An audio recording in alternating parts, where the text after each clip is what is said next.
back to, well, I guess, and Twitch, technically. And welcome back to Genshin Impact. Today, I think we're going to be finishing Winter Night.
This realm is...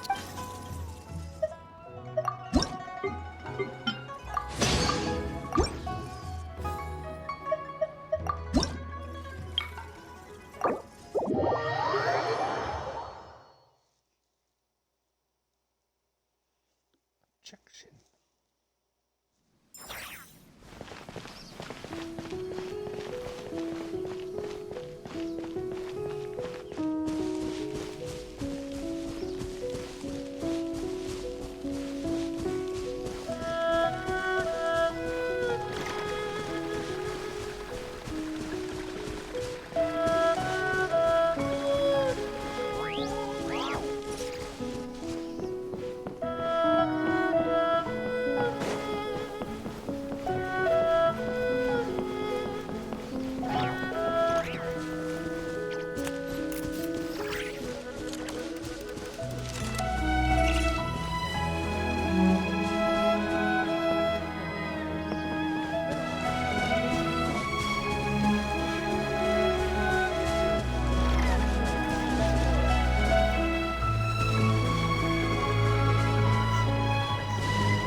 It's time to meet back up with Xiao. Let's head to Mount Outsong.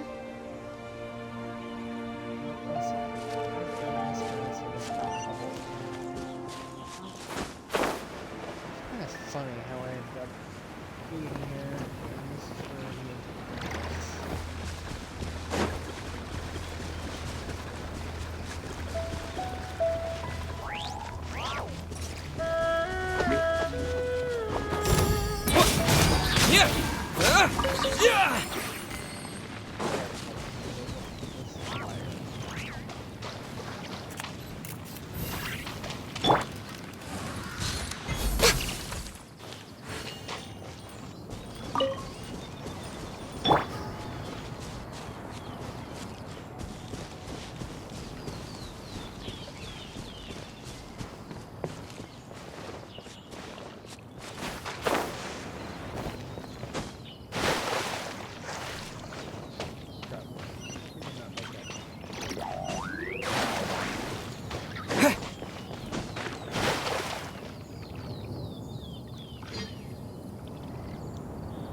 Xiao, Cloud Retainer, Madam Ping, we're here. Any news on Zhongli? Wait, are we missing 2 Adepti? Well, Shenyun banned Mountain Shaper from Mount Outsong for 3 days. Oh, then what about Mooncarver? The scheme to plant mint in one's abode was one those 2 fools devised together? And when it comes to punishment, one does not discriminate. His banishment ends in 3 days as well.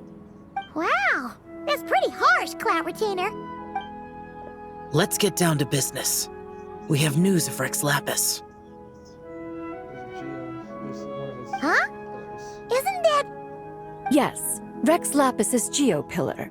It descended from on high this morning. He must have sent it for a reason, but it does not respond to our touch. So, what does it mean? Is he in trouble? Not necessarily. It could be a message only a specific person is meant to receive.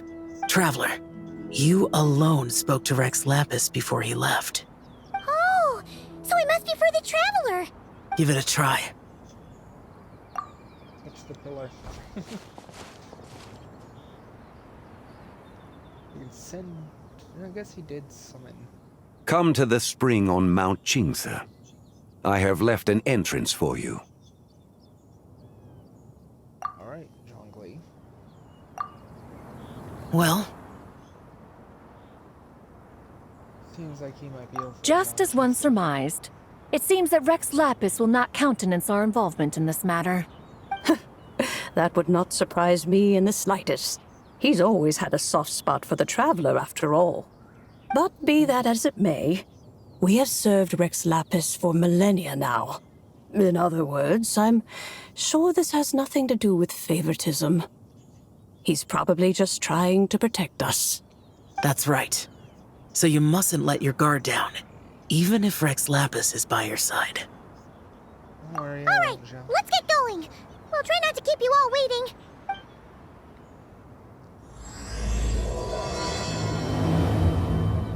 I didn't know he could send messages through pillars. Is it gone? Yep. Oh yeah. No, Qingse. I know I've been there before. Oh, I've been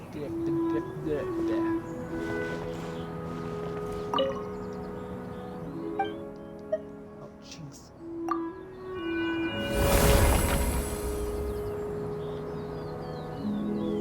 Traveler isn't going to do anything wrong. Traveler's kid is entirely from Pyro.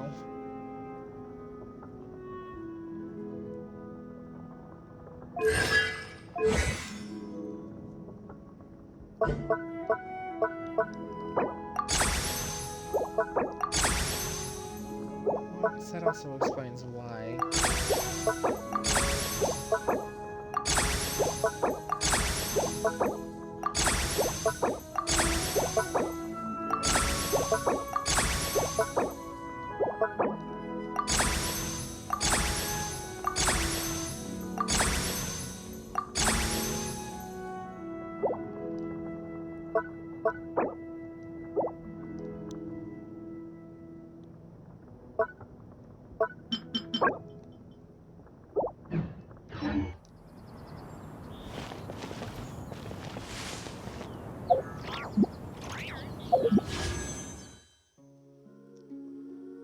Yeah, I thought so.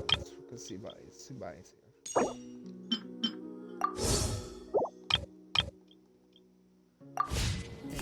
Terra Smash!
No, I don't need those. I have a lot of chilies.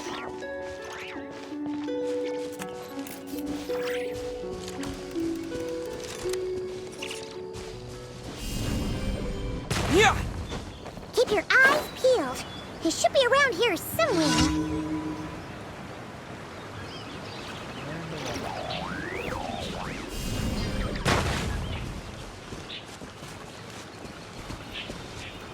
I thought that would do more. Yeah!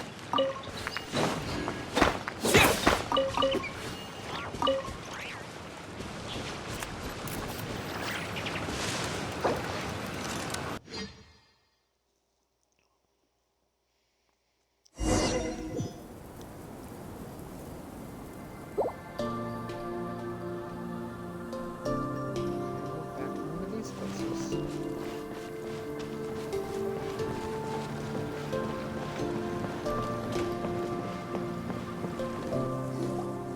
Who could have imagined that the once mighty Geo Archon might end up so, sitting on a humble stool in the woods, quietly weaving moon lanterns? That music though. I like this music.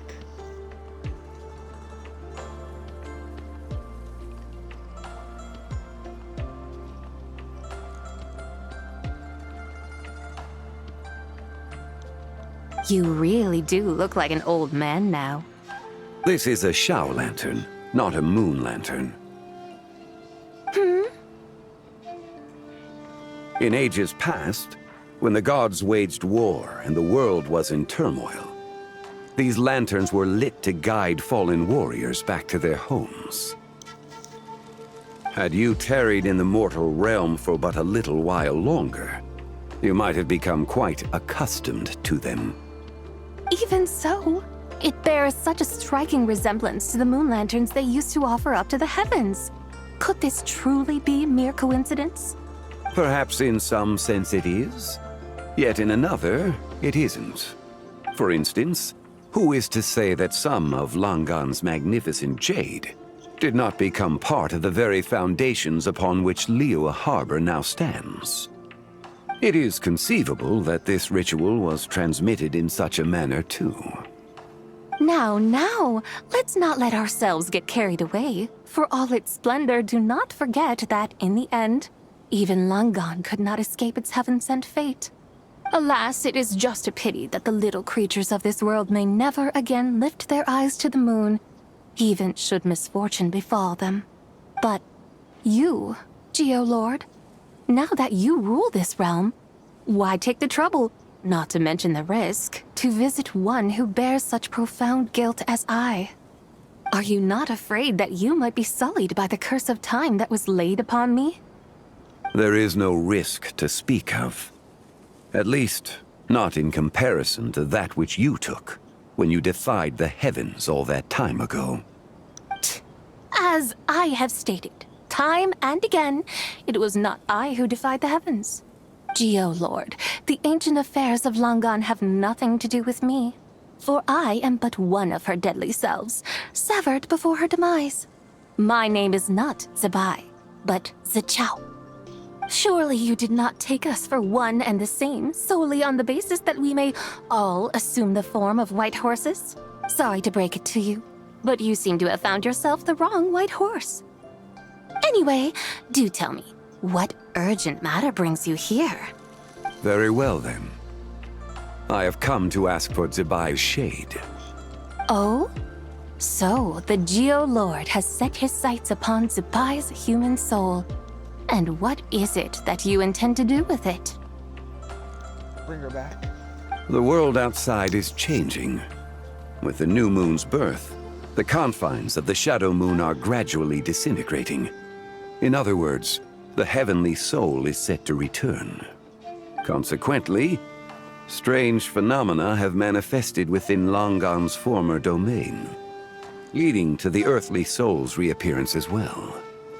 The last of the trio, the human soul, is in your possession. Most intriguing. My intention is to gather all three together, so that an old friend may finally make her return.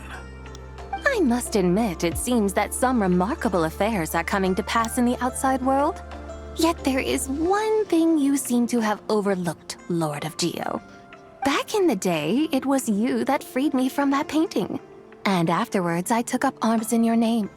Together, we first subdued Chenyu Vale, then brought peace to Mount Qingse. It was for this cause that the contract between us was made.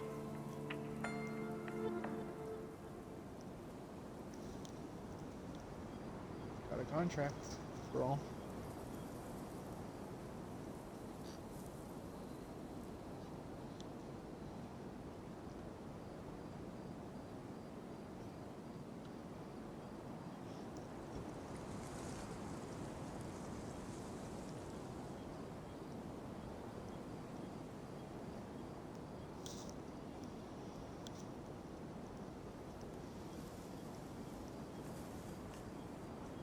But now that the debt has been repaid, what cause have you to expect my aid? Zebai and I have long been friends. Given not only that you were manifested from a corrupt desire within her divine form, but that you also possess a fragment of her soul, how can you purport to be the wrong white horse?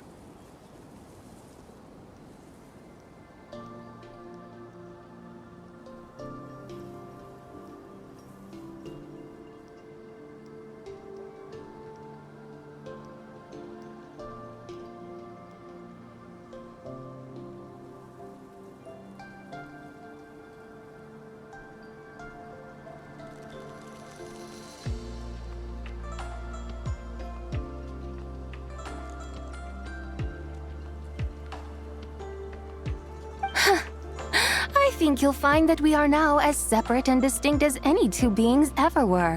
What once shone with radiant purity has long become dust. What you see is no longer what it was.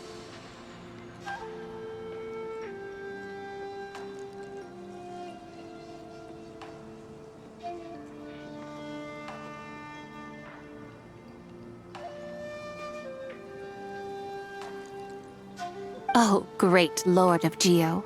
Should this still be unclear to you, I bid you take your leave. It seems that the fault lies in my own lack of consideration. As you wish. I shall let this matter rest.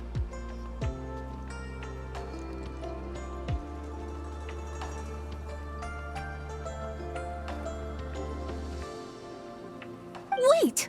One moment, if you will. Should this not be your opportunity to propose a new contract? The part where you make me an offer I simply couldn't refuse? Even those puny mortals know how to haggle when striking their bargains. Should you, the famed god of contracts, not likewise strive for success through negotiation? Come now, enough with the posturing. It's time to name your price. Very well. I had, in truth, prepared a new contract for your consideration. I knew you would not come before me unprepared. Yet, you should know that I want for nothing, for I live in the mountains, carefree and untroubled. Occasionally, I even find sport in teasing the mortals who stumble into my presence. Then why persist in telling them those ancient stories? I speak of what transpired before the sky collapsed and the earth sank into itself. That is merely my way of passing the time. And what of it? Would any believe, much less remember, the ramblings of a mountain hermit? Yeah.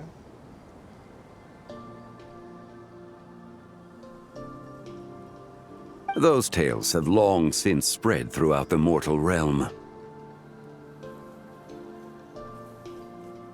Who?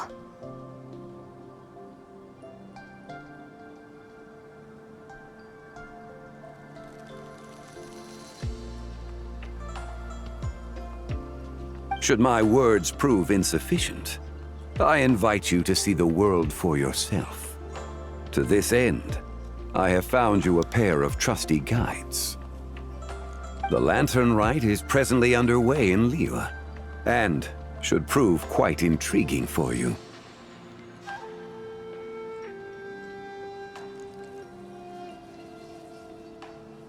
So this, then, is the contract you have prepared for me? Indeed it is. Think of it as a contract for a one-day festive excursion.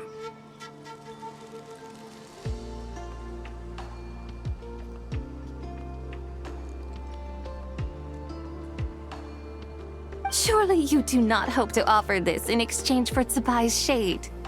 The foundation of my very existence for a little excursion seems a little steep, wouldn't you say? Why not see for yourself? You can always decide afterwards. The final determination, of course, shall rest with you. Is that so? Then perhaps this deal might not be entirely off the table after all. Where then are these guides of which you speak? Hey, it's Zhongli! Oh, we've been looking for you everywhere. We thought you might have gone missing. And this is? You're here. So these are my guides. Well, well. They certainly look the part, I'll give you that. Guides? Oh, you poor innocent little creatures. The benevolent Lord of Geo has sold you to me, which means that for the rest of this day, you belong to me. Sold us to you? Just what have you gotten us into, Zhongli? The situation is not quite as dire as that would sound. I ask only that you accompany my Adeptus friend on a tour of Liyue. I would suspect that depends on how well you entertain me. Entertain you? Where would you like us Let to us take you? start with this Liyue harbor of which I have heard so much. Nowhere is quite so fascinating as a place teeming with little mortals. How come this Adeptus sounds so different from what Paimon imagined? Oh, that's very Okay, clear. we'll take care of it. Get ready to find out why they call Paimon the best travel guide in all of Tibet. Look!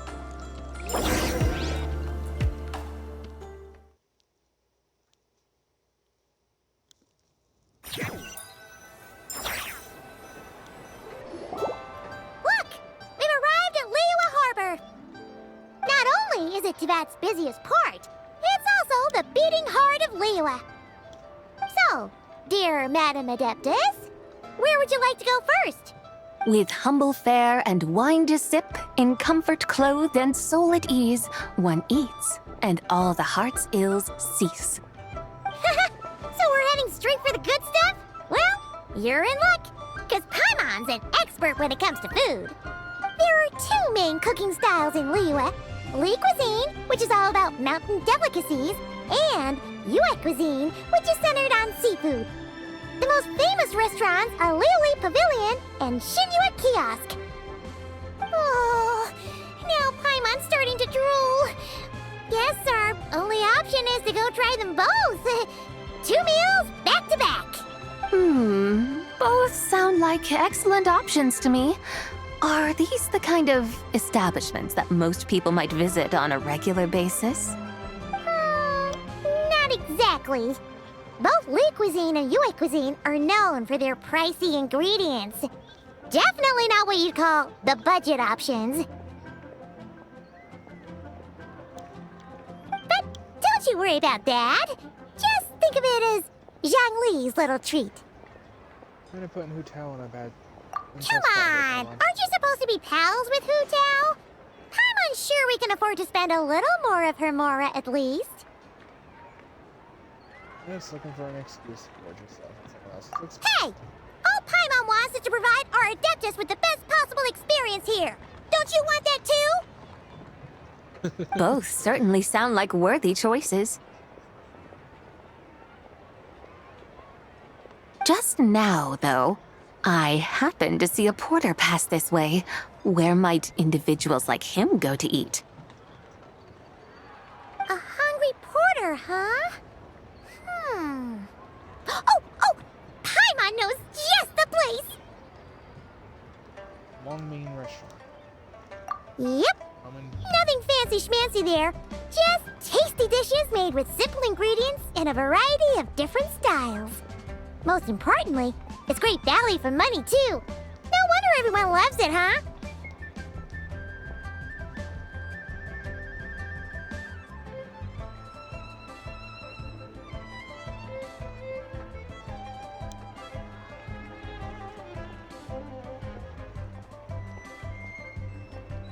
Oh, and the owner happens to be a good friend of ours, too.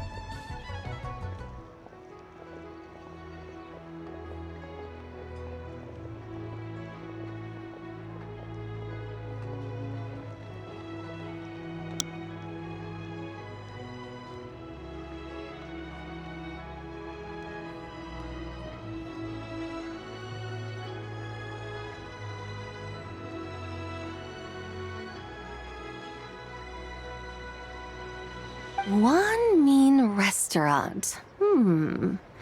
Yes, even the name itself feels lively and down to earth. All right, let's make it our first stop.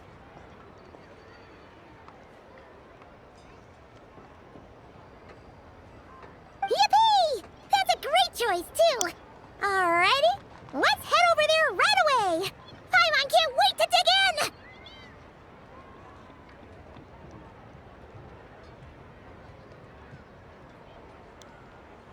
Oh, Paimon.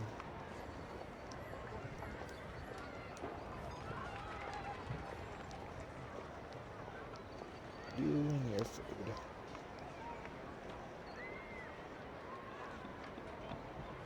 Wamin Restaurant, here we come!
Oh, hello there. What a surprise to see you two. Welcome, welcome.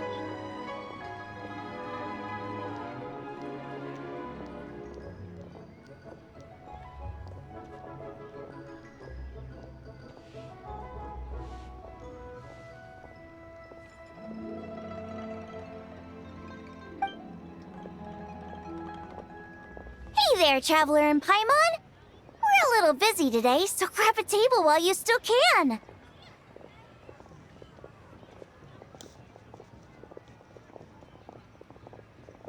But I don't think I've met this lady before. Is she a new friend? You could say that. I've got her here for Lantern. Oh, I see.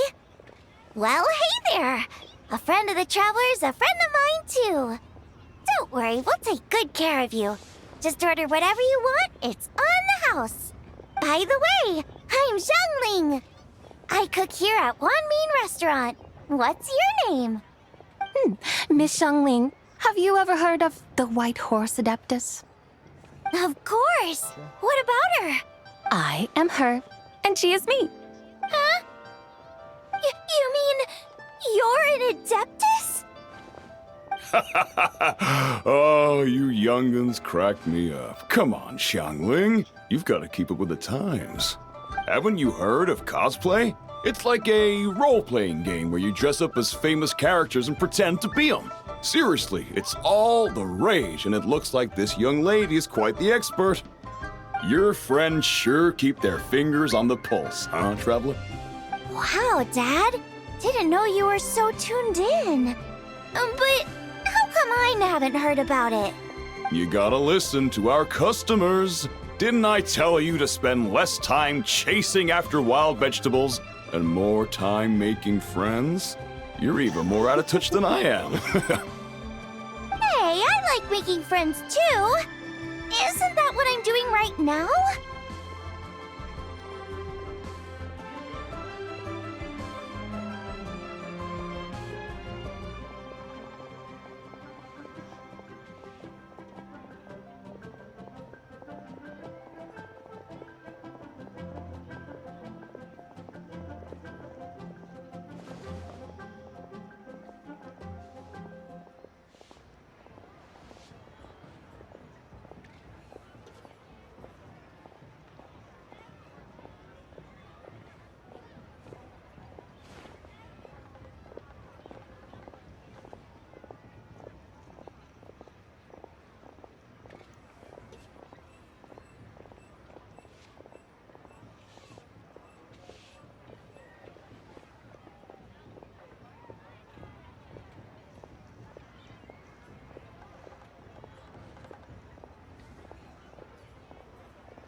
Anyway, even if it is just a costume, is it alright if I still call you White Horse Adeptus? Of course it's all right, because that's exactly who I am. Okay. I can see you're really committed to the role. How about I call you the real White Horse Adeptus instead? In that case, you can call Paimon the real Traveler. I guess that makes me the real Paimon. You're right. You could have at least switched outfits. Puny mortals. Nevertheless, I suppose it might be amusing to indulge in your little charade for a while at least. All right, go grab yourselves a table. I'll come take your order in a bit.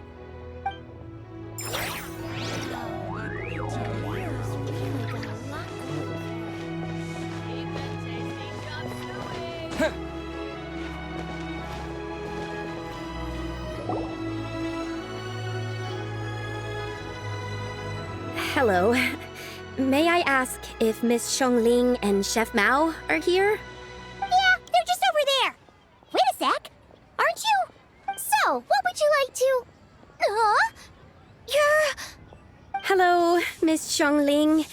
It's me, Lu Xiangxiang, the one who broke some stuff here at your restaurant a few days ago. I just wanted you to know how sorry I am. I honestly don't know what came over me. Please, please forgive me. Oh, it's you. You really gave me a fright that day, young lady. You didn't actually get food poisoning from our blackback perch stew, right? Come on, Dad. She's come to say sorry. It's all right, Miss Lou. You must have been feeling a bit off that day. You're looking so much better now, though. Why don't you grab a table, too? This one's on the house.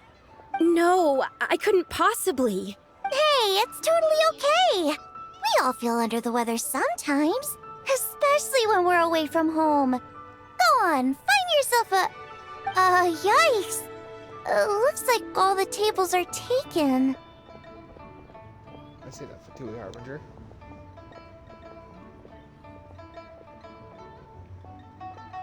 I have 3 tables here. Crazy. Wanna come sit with us? We've got an extra seat over here. Thanks, guys. So what would you like to eat today? Feel free to order anything you like. I should very much like to sample your renowned poisonous blackback perch stew. It wasn't poisoned. That was all on me. So that's one portion of blackback perch stew. How about you guys? Paimon wants...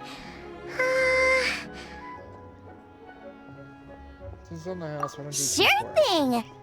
Looks like Paimon's having trouble making up her mind. Anyway, I guarantee you'll love it. Let me think. Well, since the blackback perch stew is on the spicier side, I guess it makes sense to balance it out with a serving of stir-fried shrimp. And since it's Lantern Rite season, you better try out the triple-layered consomme and come and get it too. Those are our seasonal specialties.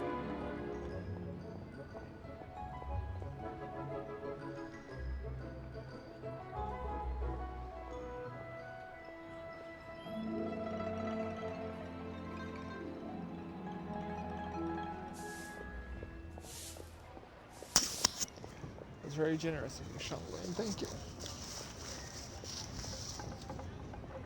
As for the carbs, since we've got a full table, how about some right at home? Along with our special chili mince cornbread buns. Trust me, you won't be disappointed.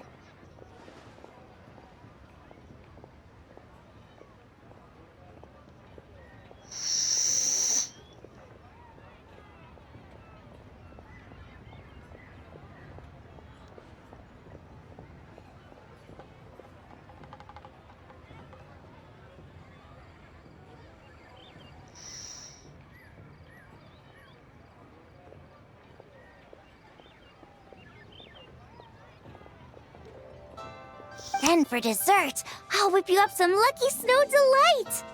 I just came up with it a few days ago, and I can't wait for you to try it. That's an awful lot, Shangling. Thank you for being so generous.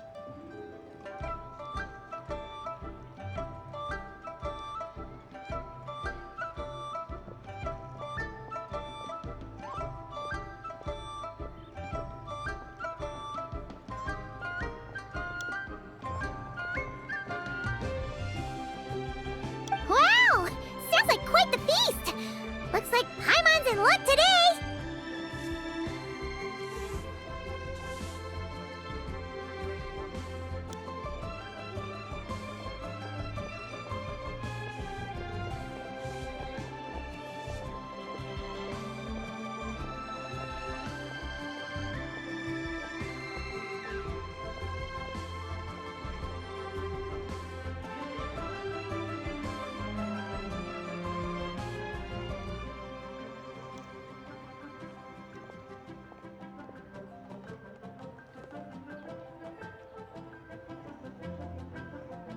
Am I the only one who thinks that's way too much? Not at all. Don't worry, I know what I'm doing. And to top it all off, our star dish, Adeptus Temptation. You should know that we don't often serve this here at Wanmin Restaurant.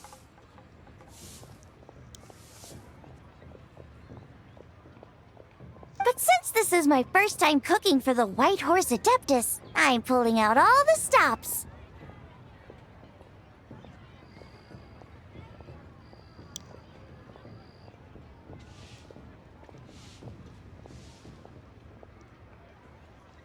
Okie dokie, just sit back and relax.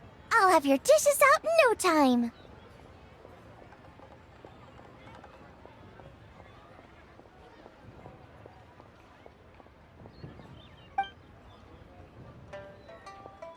Hold on. Did I just hear Miss Xiangling mention the White Horse Adeptus?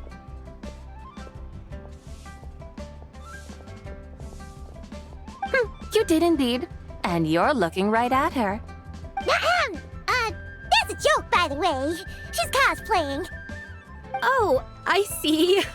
Phew, almost believed you there for a moment.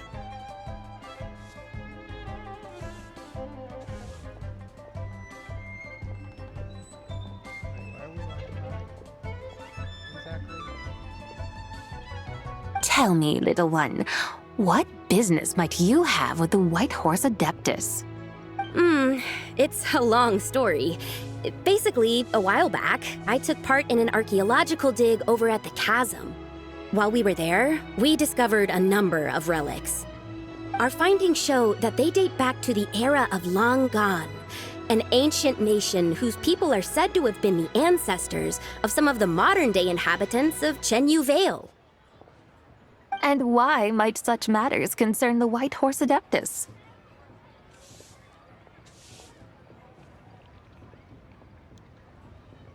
Good question, actually. Because some of those relics not only seem to contain textual references to her, but even depictions of what she looked like. There have long been legends claiming that the White Horse Adeptus was a deity of that era, but there are plenty of other theories out there too.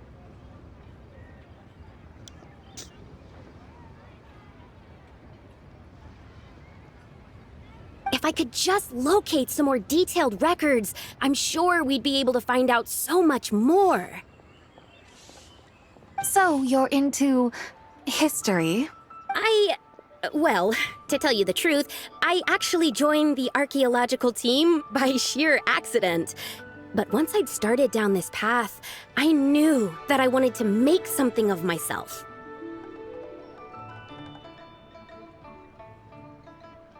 Recently, though, things seem to have taken a turn for the worse.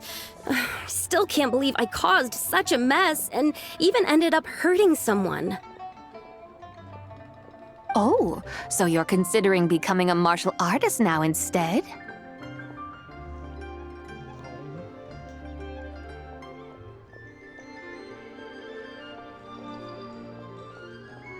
No, I mean, they weren't seriously hurt. It was just a few scratches, and they let it go after my mother compensated them.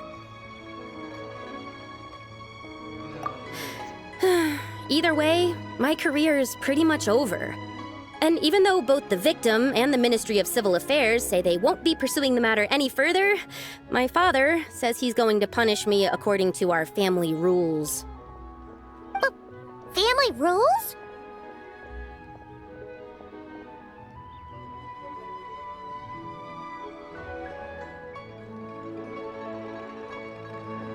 Yeah, he's decided to ground me.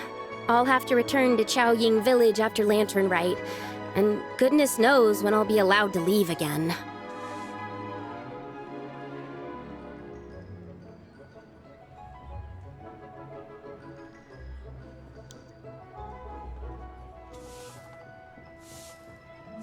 Wow, that's harsh. Sounds like the kind of thing only rich, super traditional parents would do. We're not exactly rich, though. All we own are a few tea fields in Chaoying Village and a guest house in Liyue Harbor. A guest house? It isn't Baiju Guest House by any chance? Oh, so Boss Lou must Yep, be your- he's my grandfather. So, you've heard of the guest house before? Small world, huh? Come to think of it, didn't Boss Lou mention something about hoping that the White Horse Adeptus would show up and let her divine power be known? Sure, but Paimon's guessing this wasn't exactly what he had in mind. Little one, it sounds to me that your family is rather well off after all. What then drew you to archaeology? Why subject yourself to such unnecessary hardships?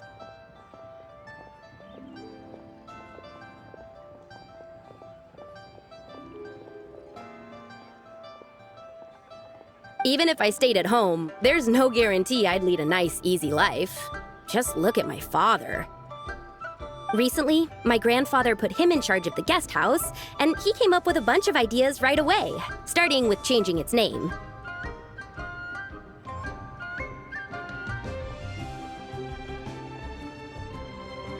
That didn't turn out well, though.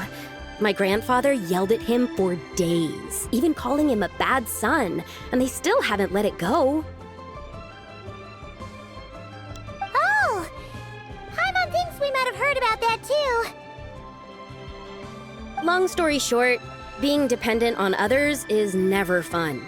You just end up being completely under their thumb.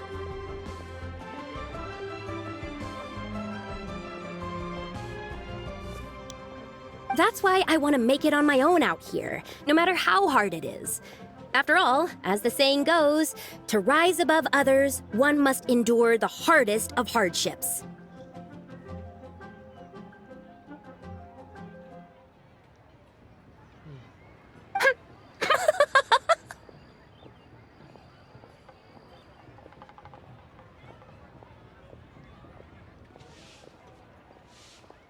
What's so funny about that? You poor, innocent little creatures never fail to amuse me. To think you would endure all manner of hardships in your brief time on this mortal plane, and all that merely to rise above others. I would have thought that the wiser path would be to simply roam this world as I do. Huh? Tell me, what is it that you truly delight in? Archaeology? Martial arts? Tea planting? Or perhaps the keeping of a guest house? What I delight in? Yes! Surely there must be something you don't find quite so exhausting. Whatever delights you should not feel like a burden. But do things like that really exist? Of course! Take Miss Xiangling, for instance. I defy you to detect even a hint of hardship on her face when she wields her walking spatula.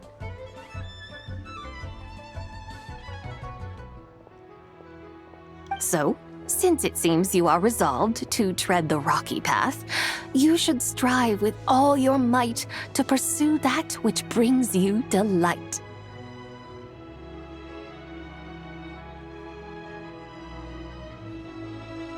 You mean, like cosplay?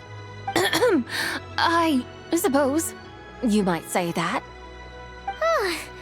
Looks like the White Horse Adeptus is really getting into her role. I think I get what you mean then. Maybe I should have a chat with Miss Xiangling before I head home.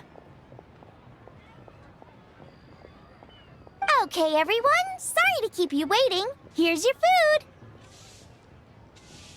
Wow. It all smells so good. Oh, finally! I get to try that famous poisonous stew. Hey! Didn't you hear what Shang said? It wasn't the stew. If anyone's to blame, it's that other you. What's up? How fiercely this mortal fare burns upon the tongue! Any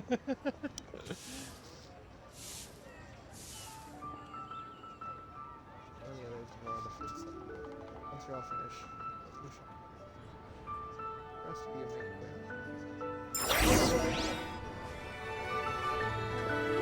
main Most satisfying as poisonous stews go. So, where to now? Time, I think, to seek out some diversion?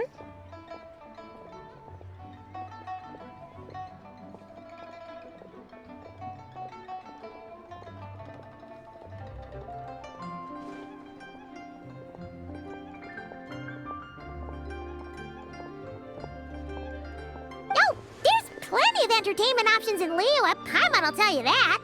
The locals like to drink tea, walk their pets, play chess, watch operas, attend storytelling performances.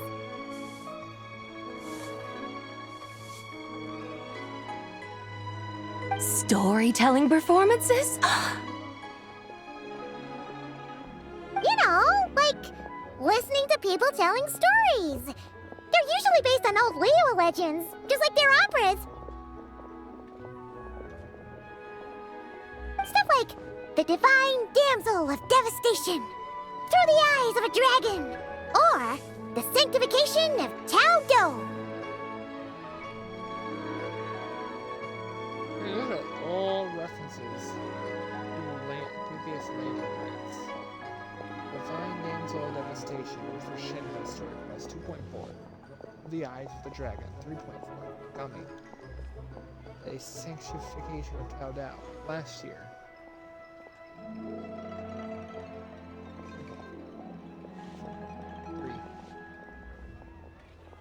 2.3.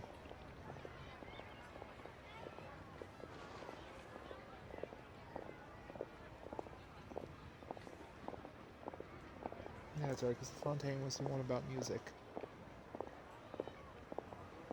So that was 5.8.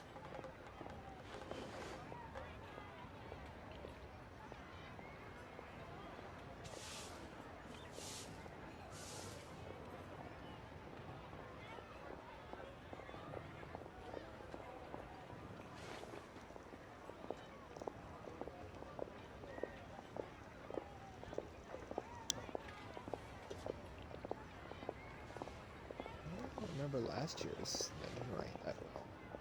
Or the year before.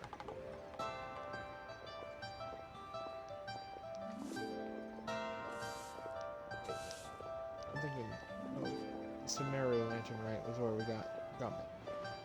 No, that was last year. The Sumeria Lantern Rite's where we got to meet a musician from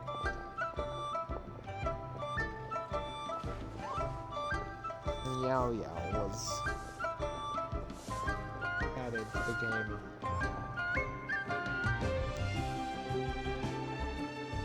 What about the story of the bright moon that sits in the sky above us? Paimon doesn't think she's heard that one. Still, the moon does come up quite a lot. It's even in the name itself. The Yue in Liyue actually means moon.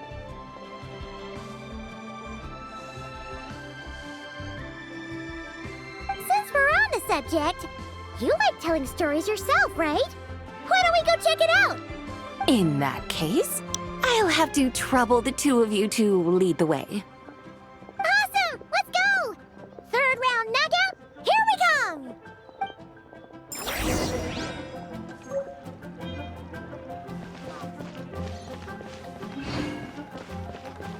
Genshin. Oh there! Come and see these rare, precious curios.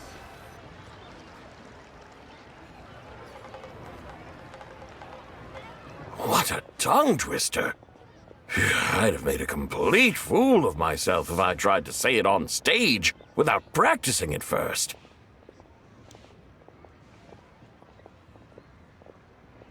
Huh! Call yourself Iron Tongue, Tien. Wobbly Tongue Tien, more like. I used to have that problem a lot. But if you just take your time to grasp the meaning and commit it to memory, you'll be able to say it smoothly in no time. You're right, Miss Yoon. I'll give it another try.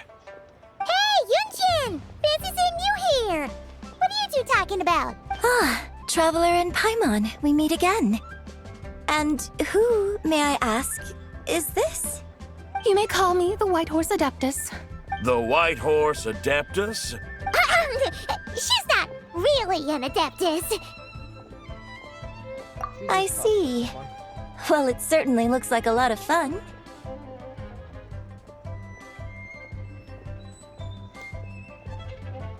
Oh, funny you mention it. This type of thing is actually something I'm quite familiar with. Once, to perform Through the Eyes of a Dragon, I decided to imagine that I was Rex Lapis himself. It was the only way to truly inhabit his mindset and understand his resolve to quell those demons.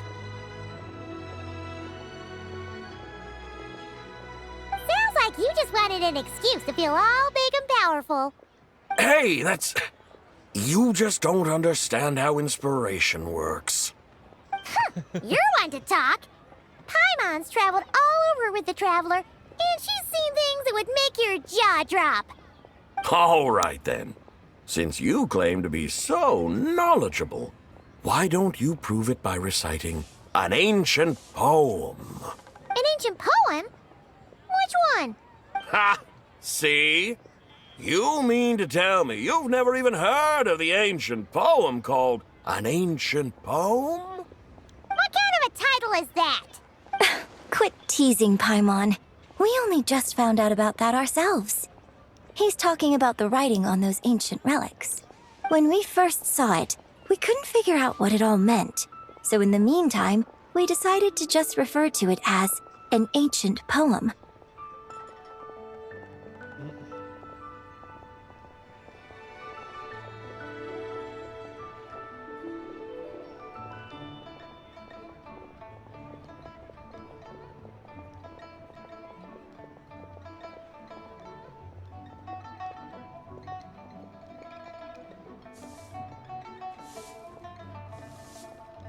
However, thanks to the painstaking work of the scholars who were tasked with decoding it, it seems like that's exactly what it was.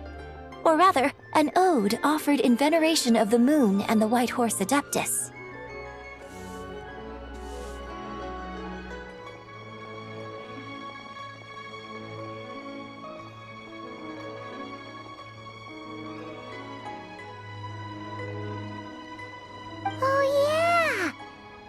Ching mentioned that before? It's got something to do with Longon, right?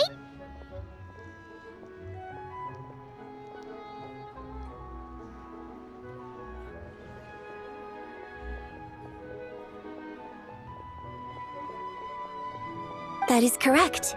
The Ministry of Civil Affairs has issued a notice stating that, although it is true that the moon may disappear tonight, we should be in no danger. In other words, there's nothing to fear.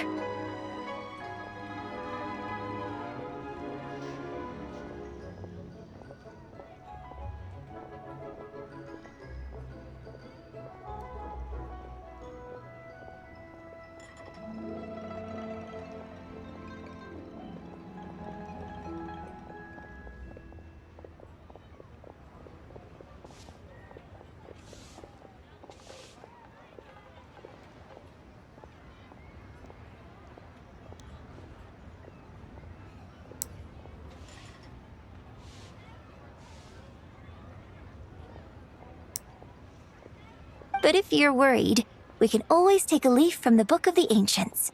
By reciting this poem, I mean, and calling for the White Horse Adeptus's aid. If we do that, I'm certain she'll protect our moon and keep us safe.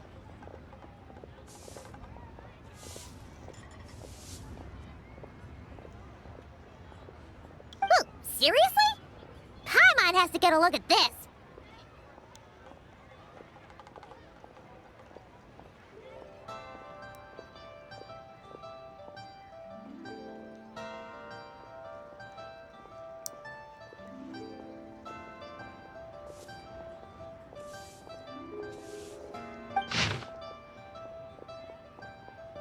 Under moon eternal, in radiant night, a maiden grants silk soft as light.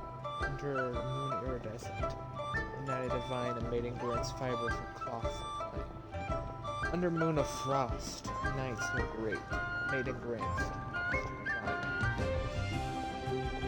The eternal moon, the iridescent moon, and the frost moon. Fields are plowed, the seeds are sown, but earth life is seedlings stretch, the crops do rise, all unfolds before our eyes. Fruits are gathered, sweet wine is poured, these gifts we offer to our Lord. Pure as heaven, so fair and bright, she shines as light in this one. With her does this wish take flight. Under moon eternal, in radiant night, a maiden grants silk, soft and light? What in Tibet's that supposed to mean? Under moon iridescent, in night divine. Blah blah blah, something cloth so fine. Something about fields being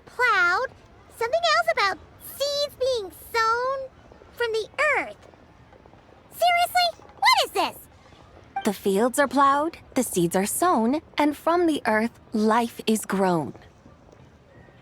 Whoa! You did that without even looking!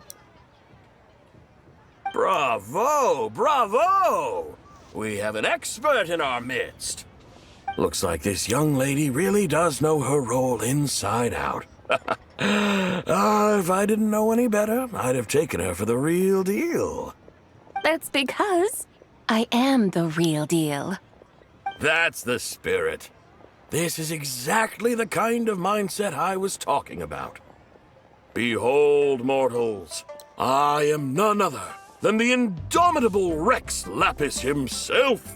Kneel before my godly splendor. Believe me, young lady, I know exactly why you do it. Back in the day, I was just like you. I must say you are rather amusing as mortals go. Miss White Horse Adeptus, it is a great pleasure to make your acquaintance today. I have some questions regarding the poem, and I was wondering, perhaps, if you might be able to shed some light on it? You want me to explain the full meaning of its verses? Your guidance would be much appreciated. Fascinating. Tell me, do all the people of Liyue still express such reverence for the ancient ways?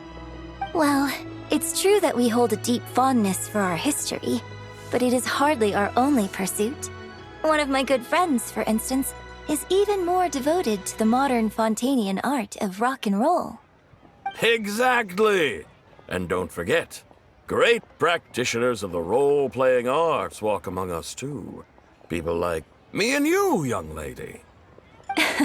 Yes. So rather than placing too much emphasis on our reverence for the ancient ways, it might be better to say that here in Liyue, 100 passions bloom, each with a voice of its own. I see. Then, I suppose it wouldn't do any harm for me to enlighten you. In truth, it is but a simple poem of blessings. Its meaning is this. As the eternal moon rises in the night sky, a maiden adorned with lustrous jade descends upon the earth. She blesses the kudzu vines and mulberry leaves so that they may be used to make coarse cloth that is nevertheless soft, light, and comfortable to wear. As the iridescent moon rises in the night sky, a maiden adorned with lustrous jade descends upon the earth. She blesses the kudzu vines and hemp so that they may be used to make fine, luxurious cloth. As the frost moon rises in the night sky, a maiden adorned with lustrous jade descends upon the earth. She blesses the mugwort and artemisia so that they may be perfect for divination. So she really did come down from the moon? She shows the people how to use the plow and spade to purge the land of weeds, till the soil, and heap up the earth to make it fertile. Then with the hoe, she teaches them to sow their grain, bestowing the promise of life upon every seed. She blesses the millet and the beans, ensuring that their stalks and vines stretch forth without end. She graces the wheat and the rice, so that their heavy heads are filled with plump, glistening grain. Sounds like she's a real pro at all this farming stuff. The fruits of the field are harvested and brewed into sacred wine for honored guests. This we reverently present to the divine maiden, with every ceremonial step flawlessly observed, so that she may witness the depth of our piety and respect.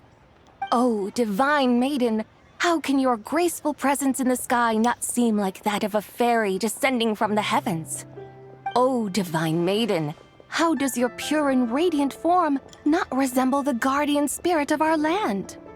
I send my heart's desire, ascending to the heavens, beseeching you to grant us good fortune and blessings in the coming year. Huh? So, that's what it's supposed to mean? I find myself speechless, moved beyond the power of words to convey.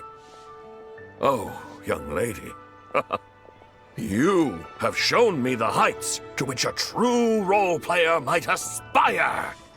A truly remarkable performance. I did not anticipate that anyone could unravel this poem with such depth and clarity, and so soon after the Ministry of Civil Affairs noticed, too. I'd even begun to consider myself somewhat versed in the matter, but as they say, there's always someone more knowledgeable out there. Allow me to extend my thanks to you, Miss Whitehorse Adeptus. You are far too humble, young one. I must confess, it is I who have been surprised, not only by you, but also by this Liyue harbor of the present day. Ah, so you're not from Liyue. And what, may I ask, has surprised you about it? Oh, it's nothing really. Just some old memories scattered here and there. Very well, my guides. I suppose it is time we set forth on the next part of our excursion. I'd like to go see that wharf now. What say the two of you? No problem. We'll take you wherever you want. Oh, leaving so soon? Before you go, allow me to introduce myself. I am Yunjin, director of the Yunhan Opera Troupe. May I ask your name in return? My own name is scarcely worth mentioning, but since you asked, perhaps I'll tell you the title of that poem instead. Huh? So, it isn't actually called an ancient poem? Of course not. Its real title is Odes of Long Zabai. Odes of Long Zabai. All right then, until we meet again.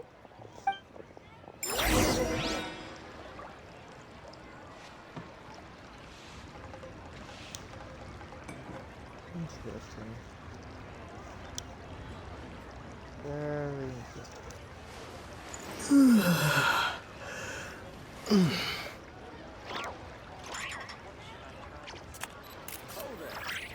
Listen, let me tell you how it is. She's really good at this role-playing thing, huh?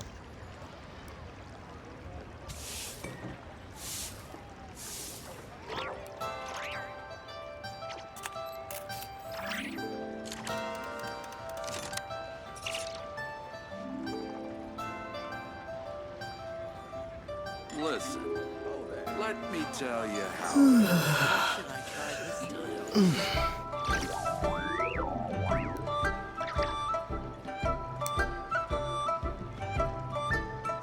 Sorry.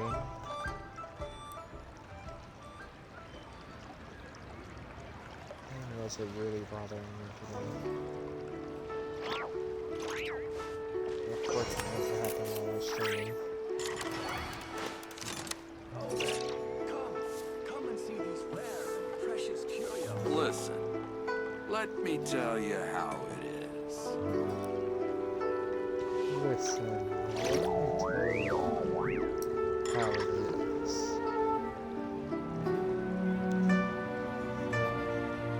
let me tell you how it is. Come and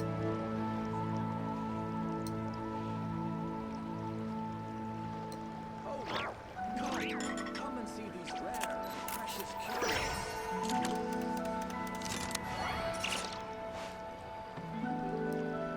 Listen, let me tell you how it is.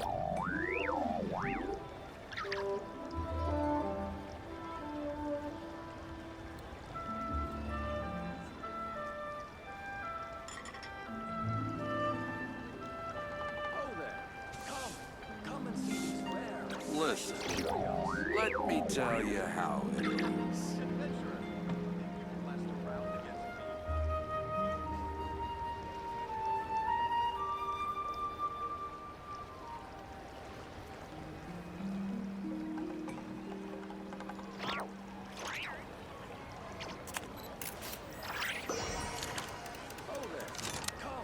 Come and see these rare and precious curios. Listen, let me tell you how it is.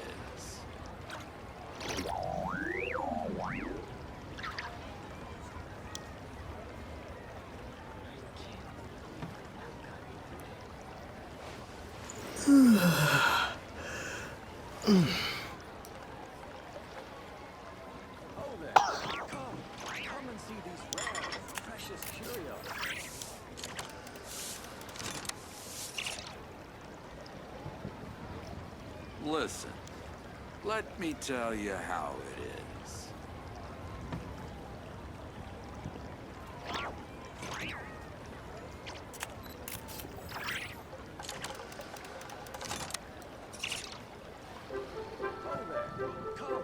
Come and see these rare and precious curios. What should I try this? Listen, let me tell you how it is. Come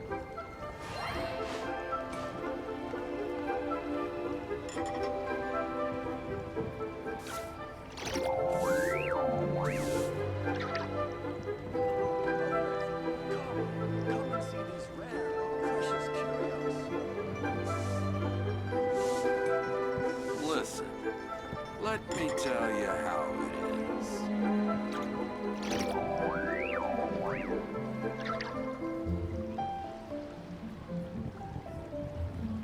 Oh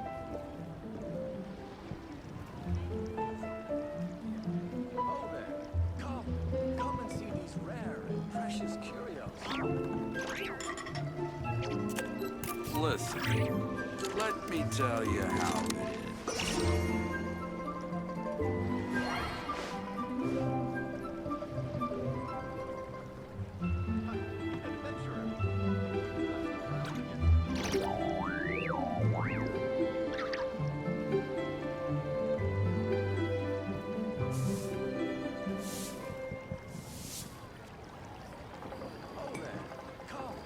Listen, let me tell you how it is.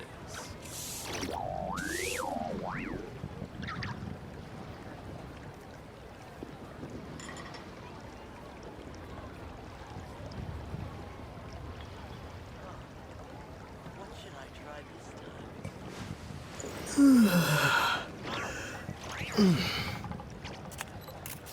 Listen, let me tell you how it is. Come and see these rare and precious curios.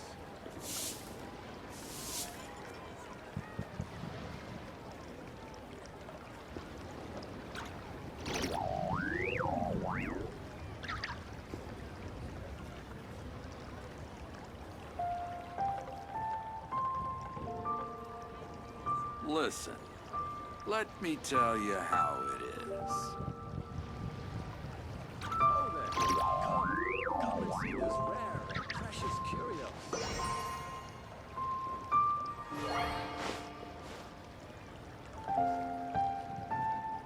Oh, what should I try this time? Listen, let me tell you how it is.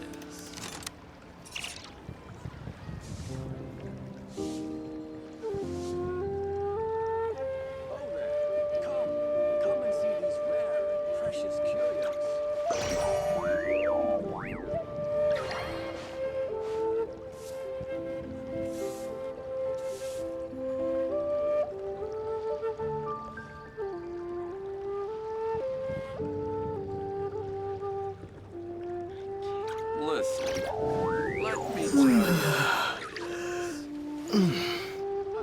Adventurer, think you can last around? Oh there, come and see these rare and precious curios.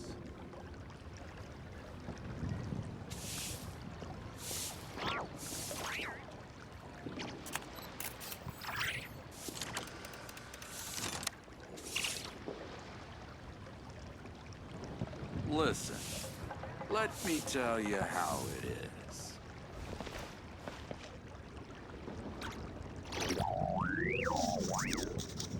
I do apologize for that.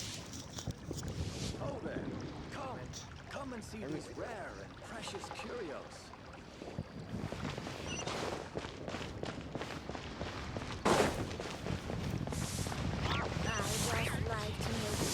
Try your luck betting on Jerry?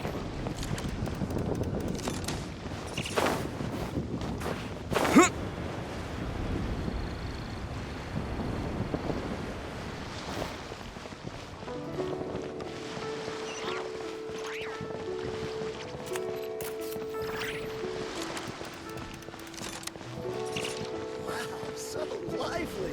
This now a festival should be.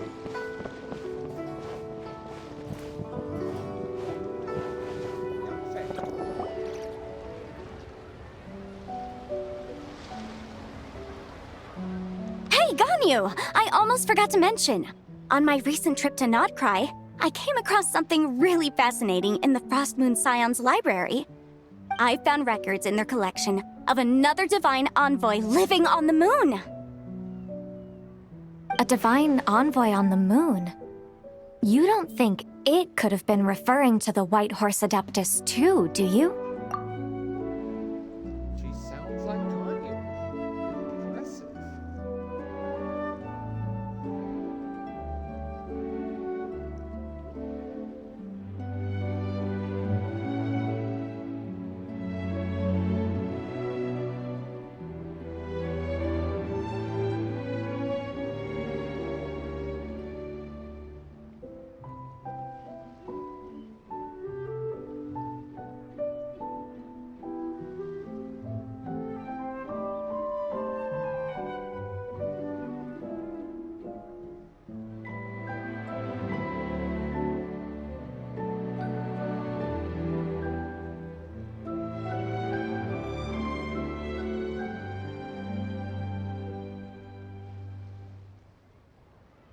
Say good job. WVA, I know your name is somewhere.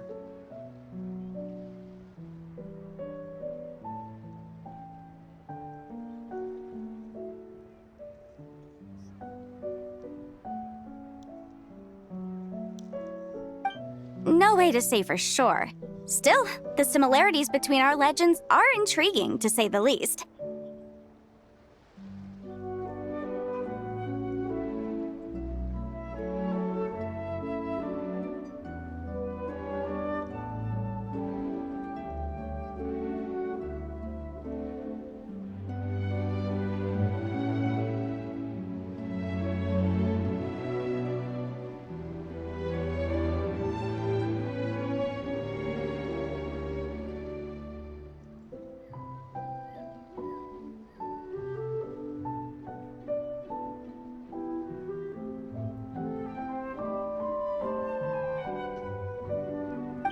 Isn't it amazing?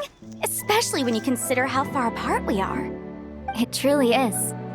We might live in different lands, but when we look up at the night sky, we all see the same moon and stars. It's not perfect by any means, and she's doing a good job. Right? It's like we're all bound together, no matter where we are. When you think of it like that, it's almost as if our friends from other nations will be right here celebrating with us. Isn't that a wonderful thought? No wonder you were so excited to go see the giant lantern when you first got back. Sounds like you're a real fan of the White Horse Adeptus, huh? I guess you could say that. Just a pity she's so elusive. Even Granny's never met her, you know? Maybe she really is just a legend after all. Hey, Yanfei and Ganyu! Trust Paimon. The White Horse Adeptus is as real can be. Huh? Oh, look! It's the Traveler and Paimon! Feels like I haven't seen you two in, like, forever. Happy Lantern Rite. It's so good to see you again. It's always good to see you as well. Hey, you two. Happy Lantern Rite. Happy Lantern Rite, Ganyu. Did I hear you right just now, Paimon? Does that mean you've actually seen the White Horse Adeptus? She has indeed. And now, so have you. And you are? Why, who else? The White Horse Adeptus, of course. Could you maybe start with something else next time? You're the White Horse Adeptus? Cough. She's cosplaying. That's right. Allow Paimon to introduce you to our new friend, Zichao. She's been low-key obsessed with cosplaying the White Horse Adeptus ever since we met her. I see. Well then, greetings, Miss Zichao. My name is Yanfei, and recently I've been low-key obsessed with learning everything I can about the White Horse Adeptus. I I'm sure the two of you will get along like a house on fire. Oh, and by the way, I'm Ganyu. So, Miss the Chow, you must be here to see the giant lantern too, right? Hmm? A horse-shaped Zhao lantern? Is that what I think it is? That's right. A lantern made to honor the White Horse Adeptus herself. Isn't it gorgeous?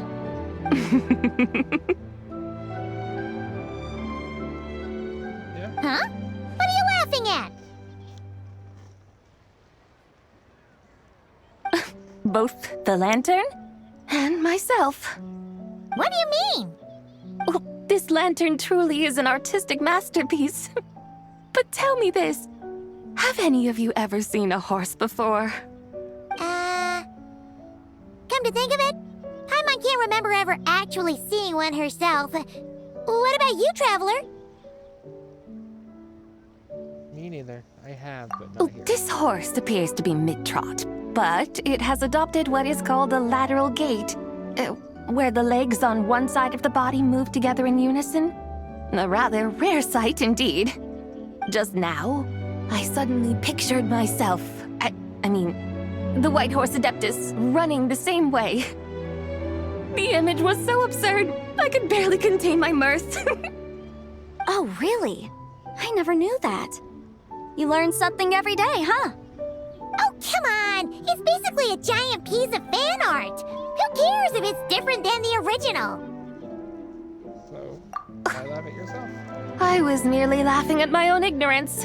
I came here thinking that the White Horse Adeptus's tale had been long forgotten. Yet here I am, gazing upon a lantern made in her honor.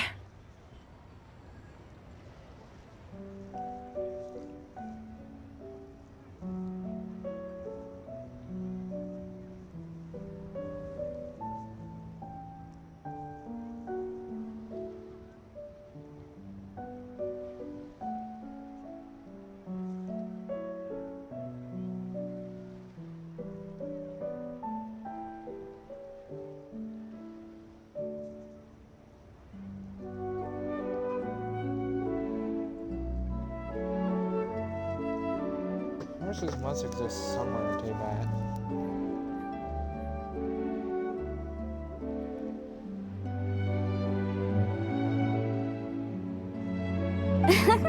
Well, you couldn't have been more mistaken. There are so many tales about the White Horse Adeptus, I'm starting to lose count. Just off the top of my head. Just so you know, Yanfei, we've heard it all like a million times before.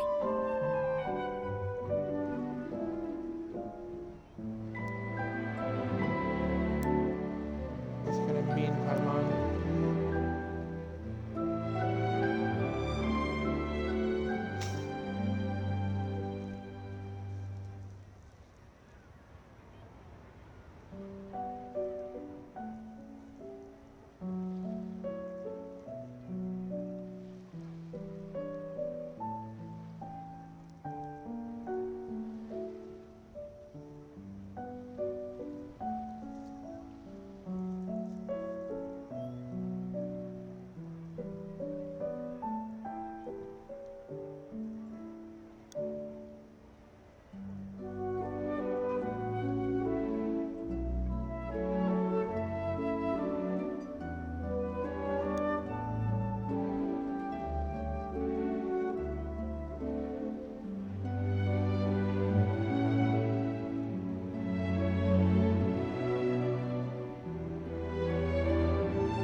That's really mean.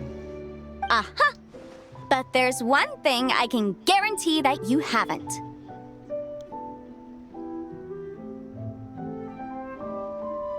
Huh?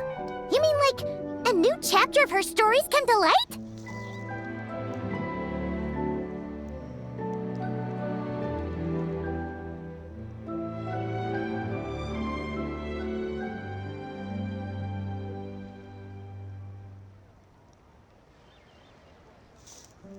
Mm-hmm. And I heard it from Ganyu just yesterday. Hey, why don't you share it with the others? Sure, no problem. begin? Do you guys still remember what Liyue's Moon Chase Festival is about? Of course! It's a festival held in honor of the Stove God. That's right. But it took a really long time for the Stove God Festival to become what it is today.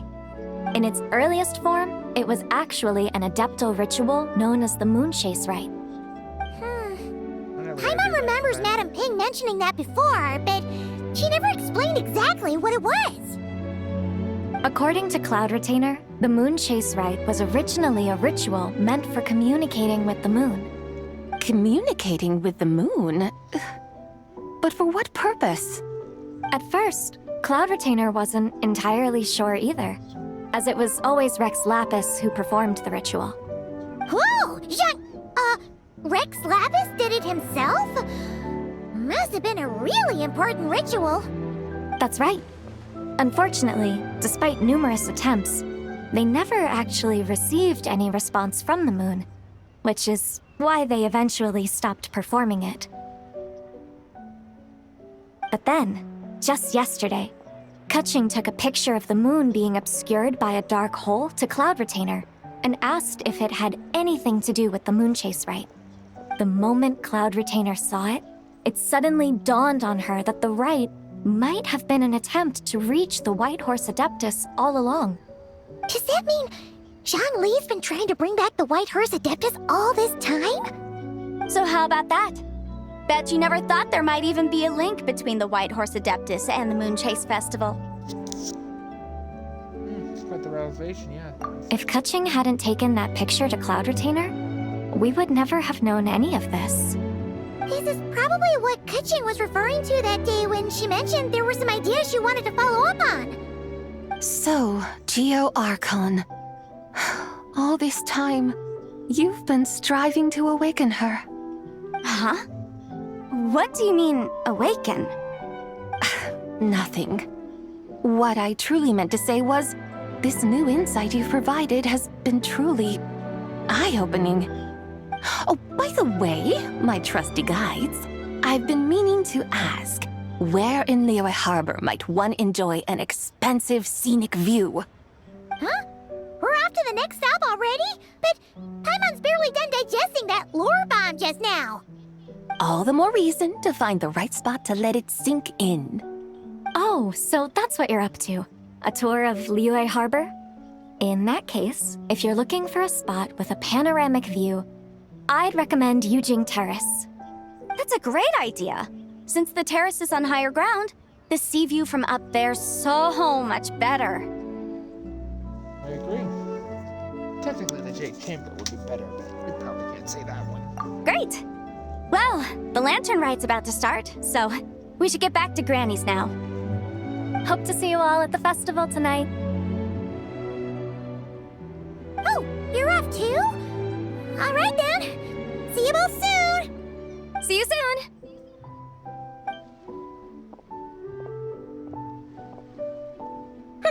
Very well, my guides. What are we waiting for?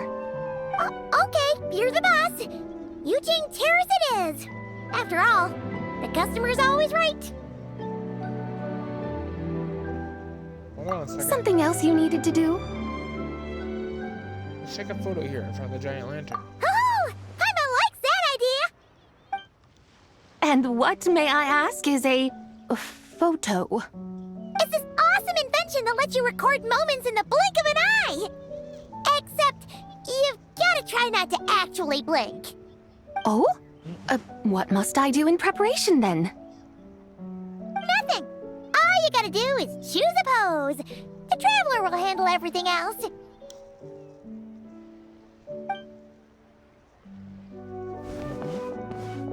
Come on, let's give it a try.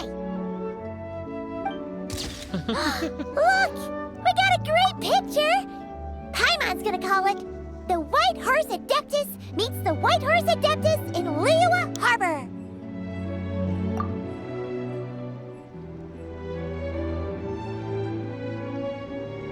That's such a cute pose. They've even discovered a way to preserve moments in time. Now I truly am curious to witness what else these mortals might accomplish.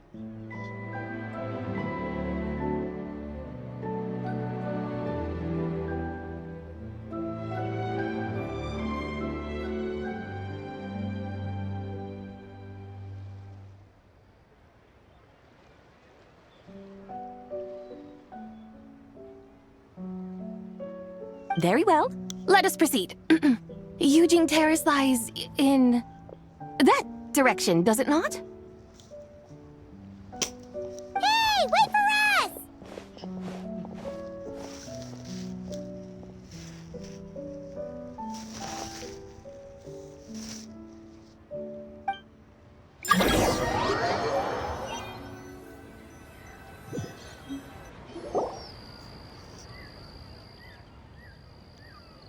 Truly a marvelous view if ever there was one. It seems the charm of this Liyue harbor is only heightened by the sun's dying light. And soon, people will start releasing their Xiao lanterns to mark the most important day of the year. Practically everyone will be with their friends and family, eating a big meal, chatting, and even setting off fireworks. Trust Paimon, it'll look even more amazing then. What do you say? Want to stay to see that? No need. Let us bring this weary day to a close. Weary day? You mean you didn't enjoy your tour? I had imagined you would arrange for me to witness some grand spectacle. Perhaps the descent of divine beings, the manifestation of the sacred before mortal eyes, or the appearance of a selfless hero come to aid the helpless and downtrodden. Or, should that not come to pass, then at the very least spend a little more coin. For that, it seems, is how one finds true enjoyment. Alas, but there was none of these. Instead, we merely filled our bellies, listened to tales, and gazed upon a crude imitation of my likeness. And now the sun begins its descent.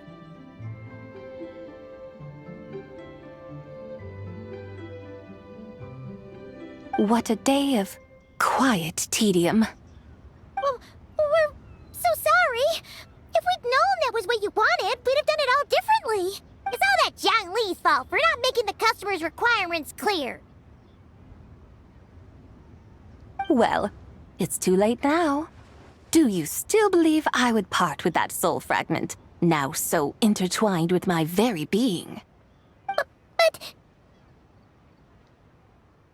Quit scaring Paimon already.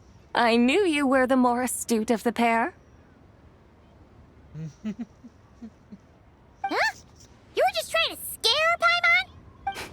It seems the realm of the Geo Archon has a way of making one more stony-faced.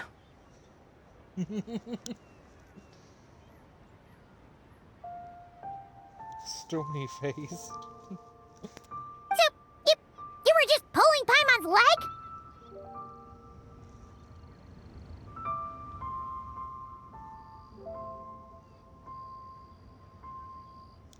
Of course. I was merely engaging in a little banter with the two of you. Long ago, I shared tales with various mortals who chanced upon my mountain abode. Never did I imagine that those stories would endure. It seems I greatly underestimated them. Perhaps, as your Geolord said, a few pieces of ancient Langan's magnificent jade have truly become part of the very foundation of this land. So, you've decided to help us? Again, that goes without saying. I made up my mind some time ago now.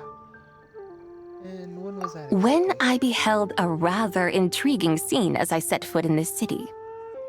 I saw porters passing through the alleys, setting down heavy wooden crates from their weary shoulders. Peddlers pushing carts as the kites and lanterns upon them rustled gently in the breeze. I saw cooks cooking, actors acting, scholars reading, soldiers marching, children playing, elders resting, officials officiating, and the common folk absorbed in this or that, reveling in the simple joys of life.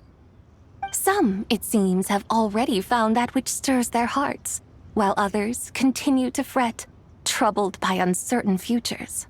Yet, in this gentle and serene order, each holds fast to their anticipation, not only for the celebrations to come, but also for the first light of the morrow. Scenes I once yearned to behold now unfold before me, no longer in Langan, but in Liyue Harbor, thousands of years on. I'll be right back.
How wondrous is this mortal realm?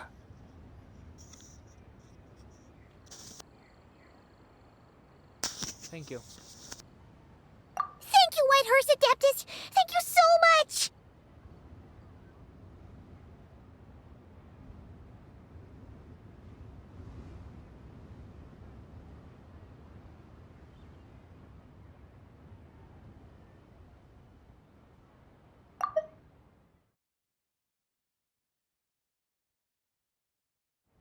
Adeptus, Adepti. Perhaps the singular art in which we are truly proficient is that of sequestering ourselves within the high mountains. But once we leave our mountain refuge, we find ourselves drawn back to mortal ways all the same. So, it is I who should offer my thanks to the two of you. Traveler, Paimon, you have made this day more delightful than any I've known in a long, long time. Come now, and take what it is you need. You mean, like, right now? But don't you think we should wait for Zhangli? That won't be necessary. All things shall meet again in their time, for the waters know no rest, and the flowers their appointed season. One need not fear that life is but a journey of goodbyes.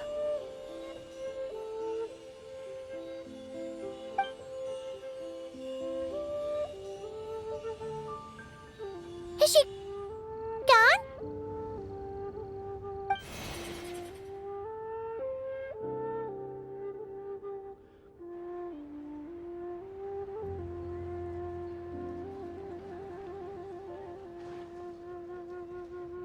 Yes, she's gone.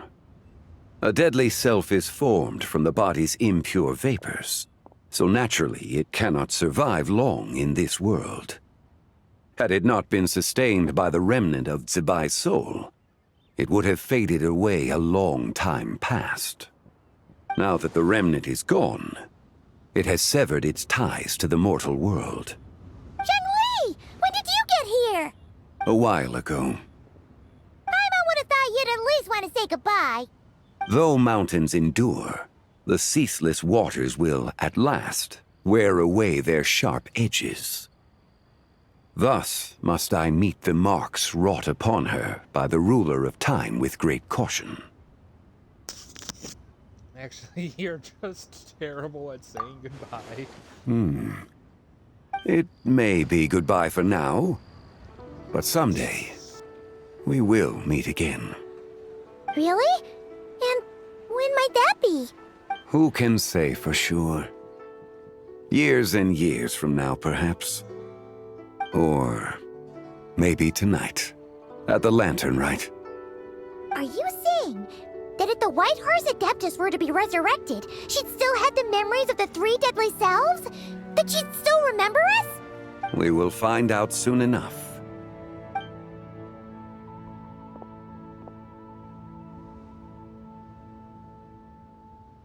It is time.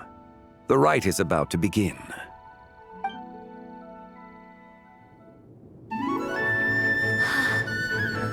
The rite is about to begin. Is the moon really gonna disappear? Got your lanterns ready, everyone? All set. Might be about time to put eyes to the sky. Wouldn't you say, Tianchuan? Look!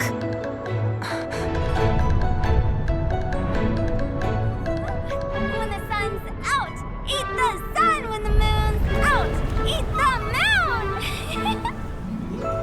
Whoa, is this the lunar eclipse? Under moon eternal, in radiant night, a maiden grants silk, soft and light. Under moon iridescent, in night divine, a maiden grants fiber for cloth For so you. fine. Under moon of frost, in night so great, a maiden grants tools to divine our fate. The fields are plowed, the seeds are sown, and from the earth, life is grown. The seedlings stretch, the crops do rise, and all unfolds before our eyes. Fruits are gathered, sweet wine is poured.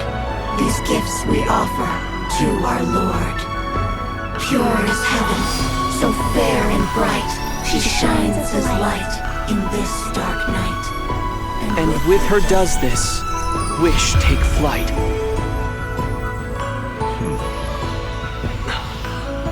Devoted soul, scattered and unbound. Let this lantern guide you home. By its light be found.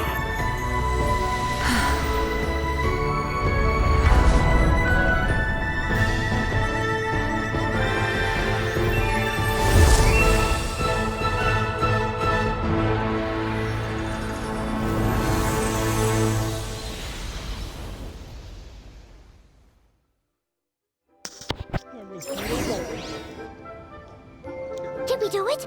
Do we finally get to meet the real White Horse Adeptus?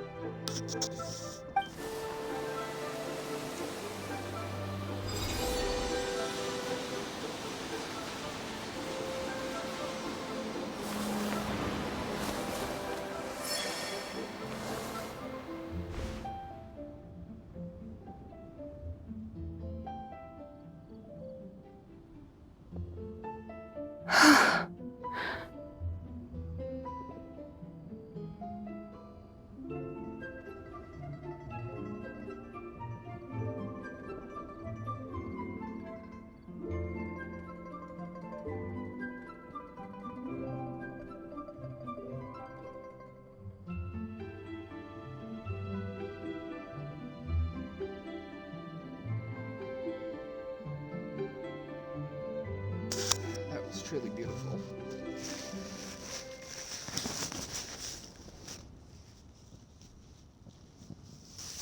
This place. Where am I? A familiar land, now known by the name of Liyue.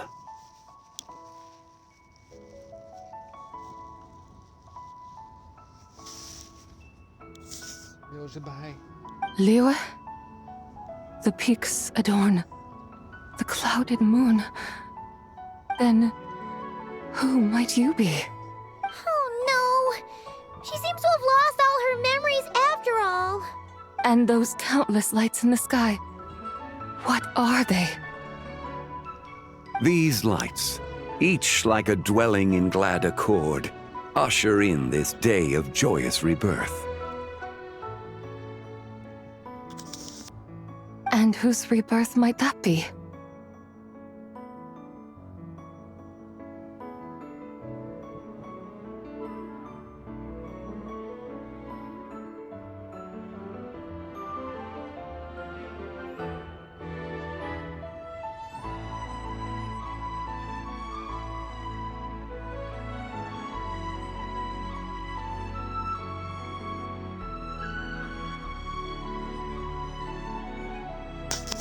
Rebirth of the White Horse. That of my old friend, Zibai. Zibai? Yeah, that's you! Don't you remember anything at all? That's... me? Oh, yes. The envoy of the Lunar Palace. My name is Zibai, indeed. Then you must be... the Lord of Geo, Heaven's Star. Heaven's Star? I don't think we've heard that name for Zhongli before. Many years have passed since we last saw one another. Zibai, my friend. Welcome home.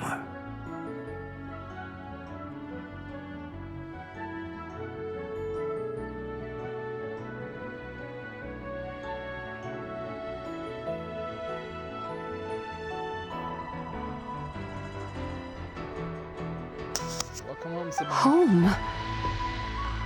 But why does this place, this Liyue, feel at once so strange and yet so familiar? You remember who we are. He is Geo. Who you are? Who are you? Ah, yes, I remember now. You are that young Wushu dancer, the one who seeks disciples. How fares your quest for disciples? It must have yielded a truly prolific body of students by now, I trust. Hey, you've got it all wrong! You're talking about gaming! But I could have sworn... Oh, that's right. You're that impudent blonde youngster who kept meddling in my affairs. And to think you even had the audacity to presume yourselves worthy of being... What was it again? Ah, yes, of being my guides.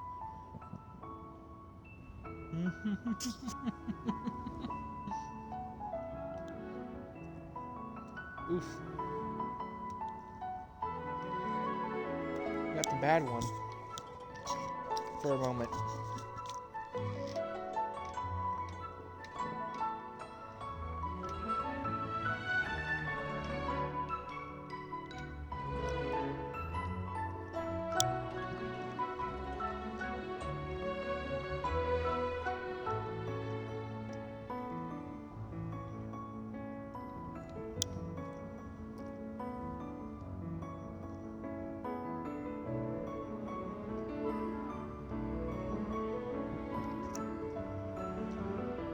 How very wonderful to see you again, my most faithful and beloved guides. I trust all has been well in my absence?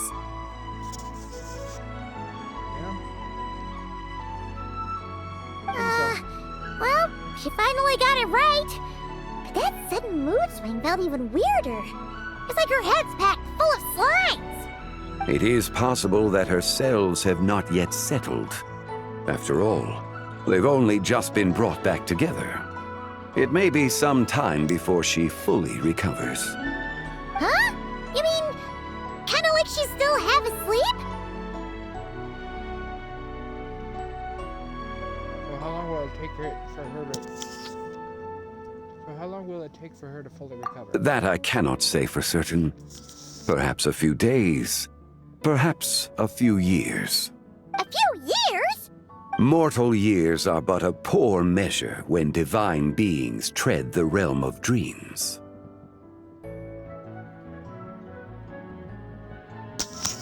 Well, if you say so. Anyway, at least she's whole again, right? That already seems like a pretty good outcome to Paimon. Yes, there is little cause for worry. We need only wait and let time take its course. Say, what are those little creatures over there up to?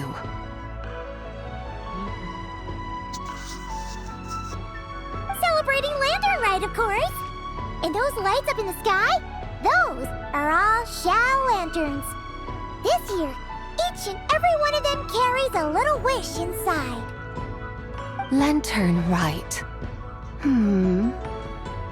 Then, may I join in too? Of course! Why else do you think we've been running around like headless chickens these past few days? Tell you what, Traveler, why don't we take the White Hearse Adeptus out to celebrate? Who knows?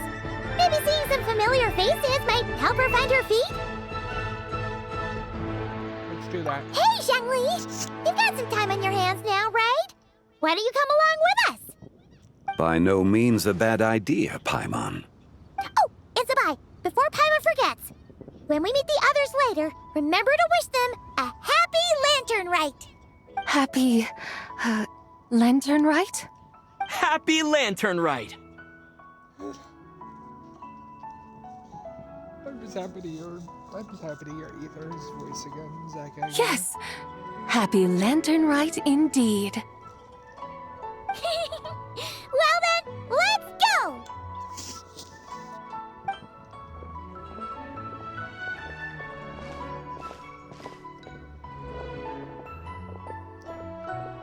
Come on, Slowpoke.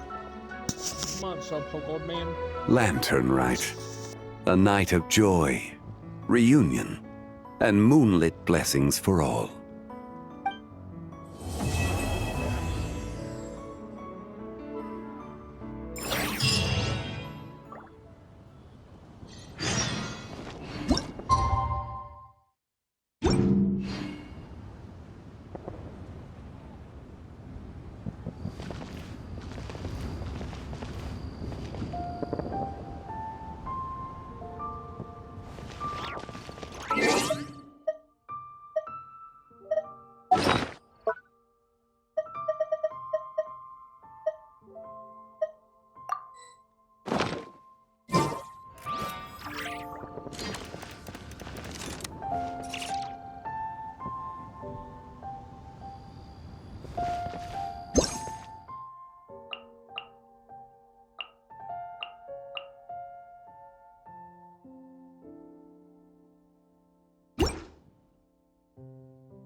That's, interesting.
Yeah, we'll just leave that there.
My horse just wealth and good fortune.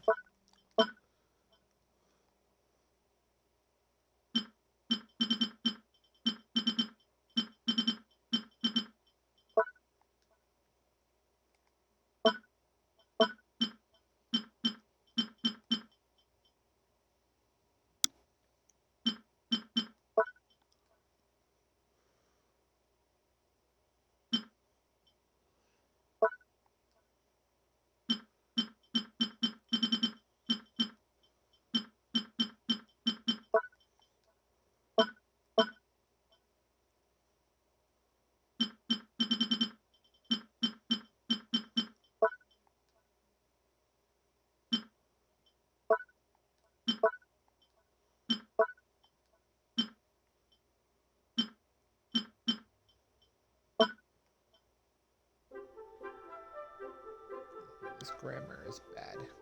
That's all there is to it.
Have that at like all time, I believe.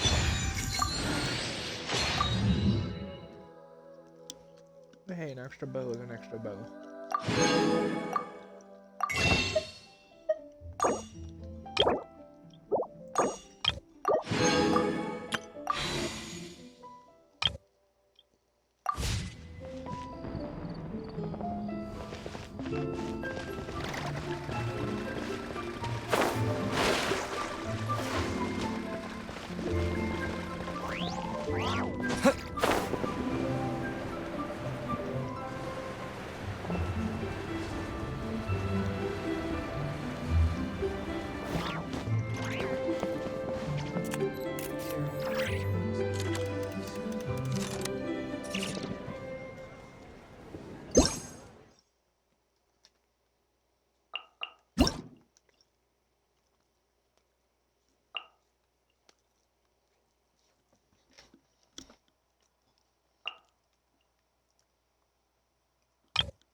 Why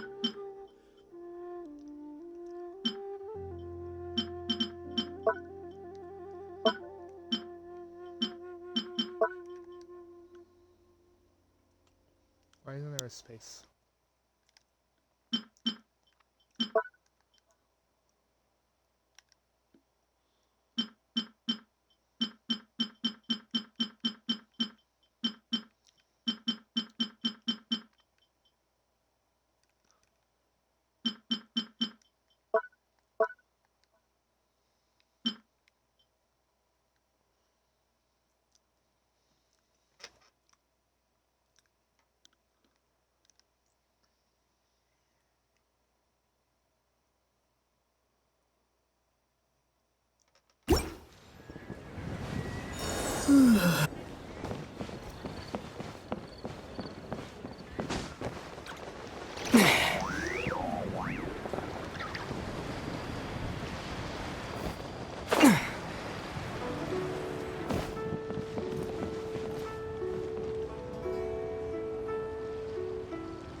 Harbor, or can I release one of them? Liwa Harbor. Oh, makes sense.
Stands guard, evil shall never prevail. I'm gonna look at this nearby.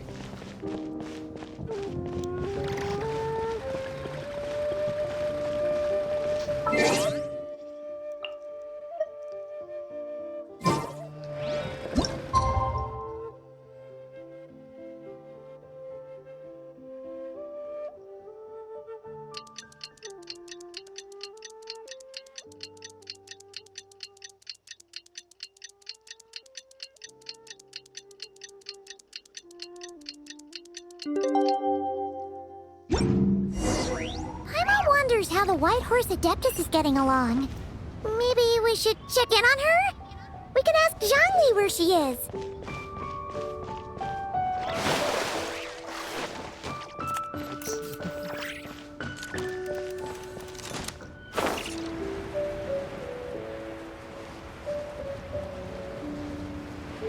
Here we got Yealon's place.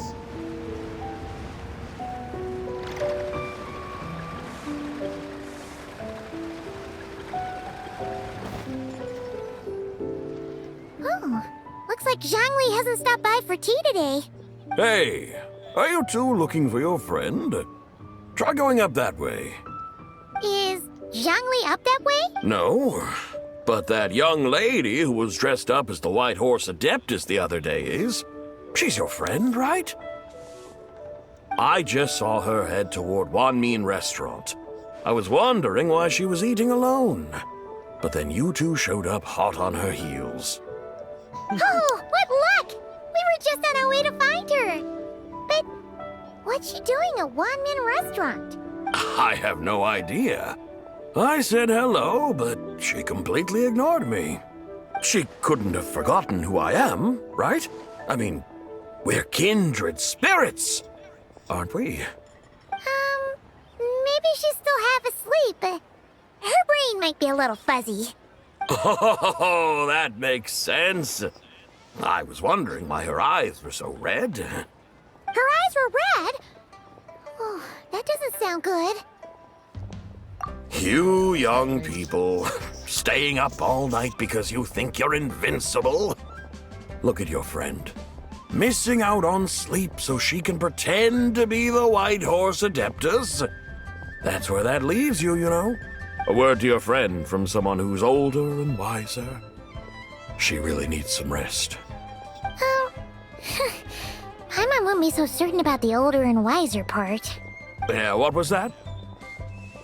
Nothing. Hurry along, then. Oh, and don't forget to come back and check out my Rex Lapis cosplay when you're done.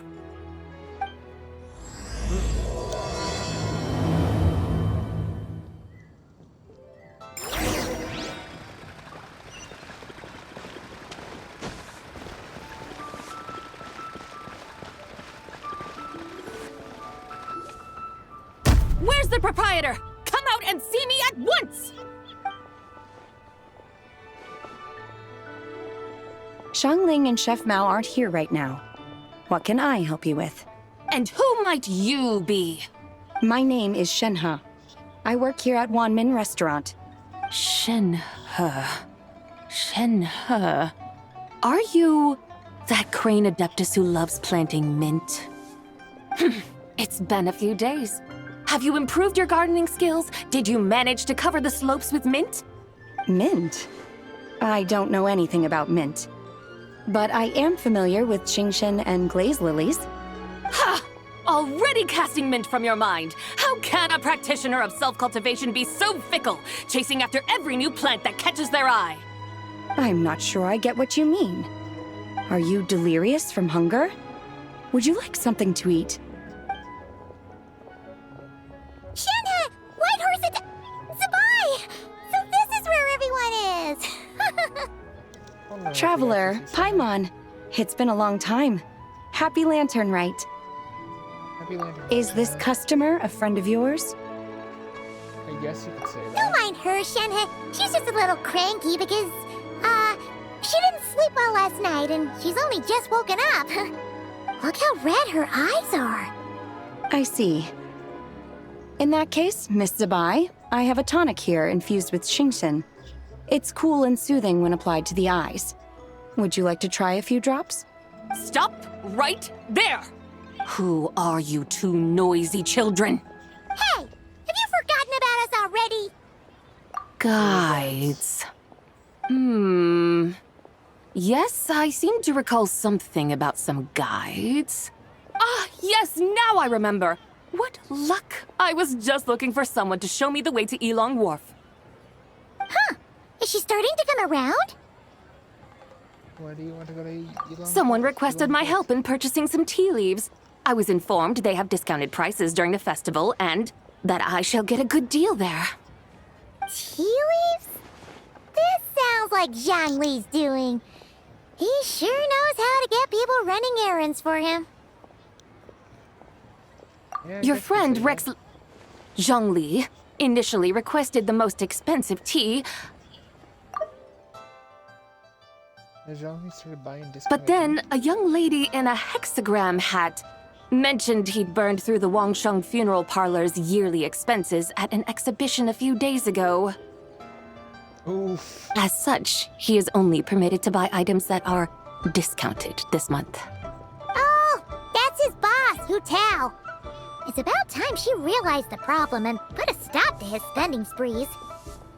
Oh, I see. So that's why you're here. Unfortunately, Wanmin Restaurant doesn't sell tea leaves. If you're truly in need, I could gather some wild tea from the mountain slopes. You don't sell tea leaves? But I remember your boss, Miss Lu, saying that she owns tea fields. You really should get some rest. The person you're talking about isn't the boss of Wanmin Restaurant. She's just like you. She came here to eat. Is that so? Life really is full of surprises. What surprises? Your brain really is as gooey as a pack of slimes. Paimon can't believe Zhang Li entrusted you with going all the way to Yilong Wharf and buying tea. Oh, come on, Paimon. Don't anger her. Why don't we show you the way? That would be excellent, my dutiful guides. Ah, yes, Miss Crane. I apologize profusely for my improper behavior just now. Please forgive me. I completely understand. Master often says that the human body is like a mechanism in need of regular maintenance. When a person cannot rest at night, they are sure to become irritable and on edge. Miss Crane, you appear reasoned and compassionate on the surface, yet I sense dark forces churning within your spiritual core. Those red ropes you wear are what bind them, am I correct? Oh, you can sense that? Indeed. I also sense that with your strength, you might try undoing one or two of those bonds when training. Untie Shen has ropes? Wouldn't that be risky?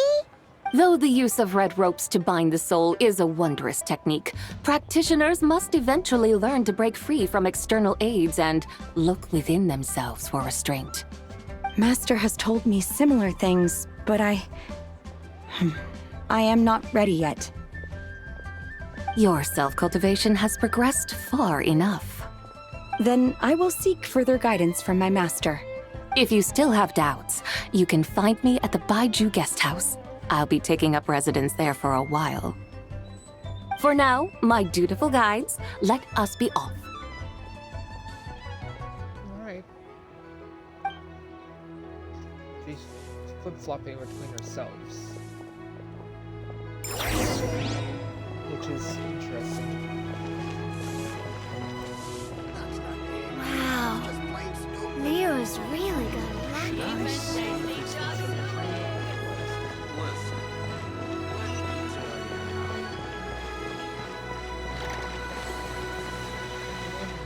You know what? This is probably sending shiny rocks to you. They're not gonna fix the spaces. Could that be she's boat? So let me just spend the lantern right with you. So guys,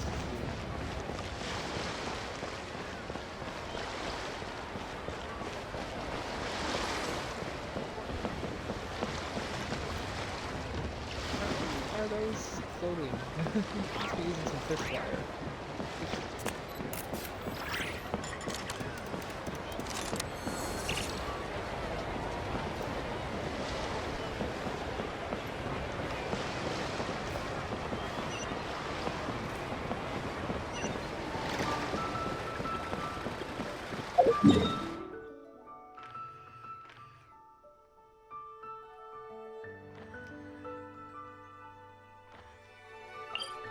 Aren't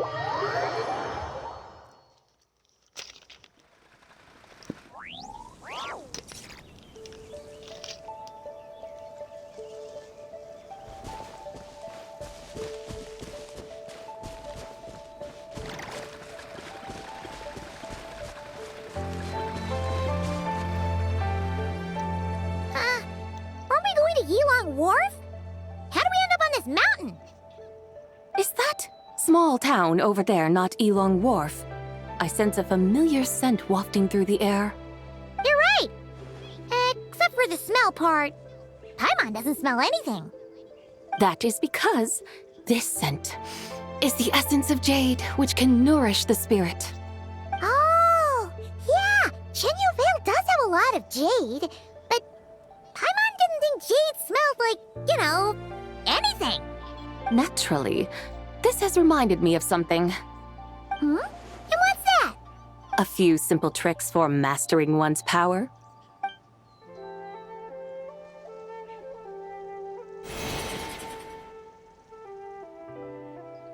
What is that thing? It's a chariot. I'm sure you've been to Elong Wharf many times before, but I wonder if you've done so while cruising through the air.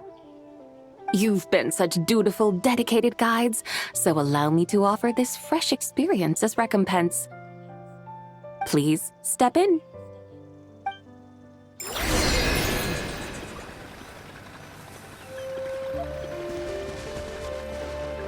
Wow, we're actually gonna ride the chariot?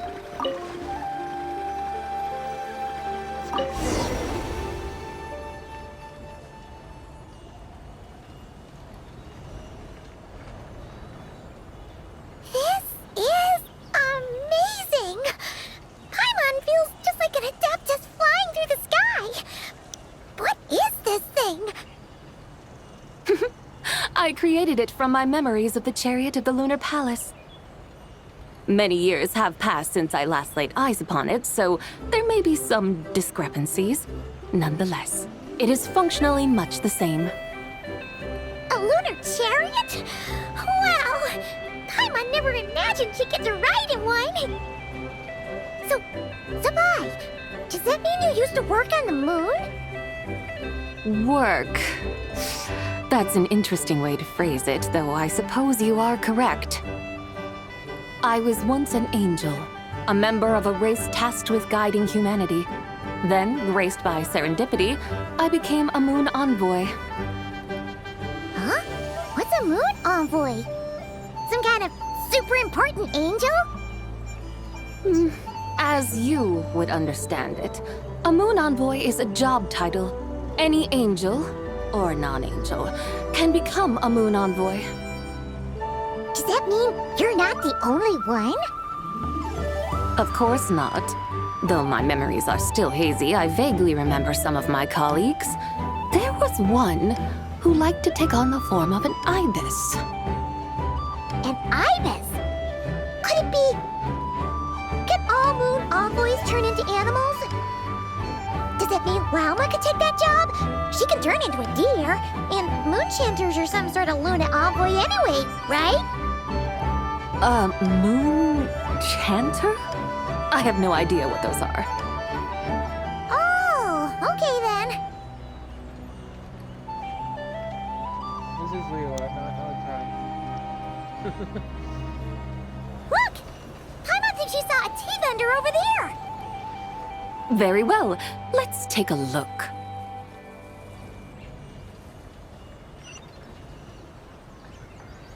Oh, it's a lighthouse.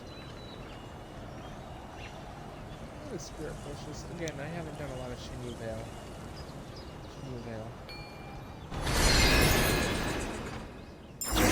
Detail.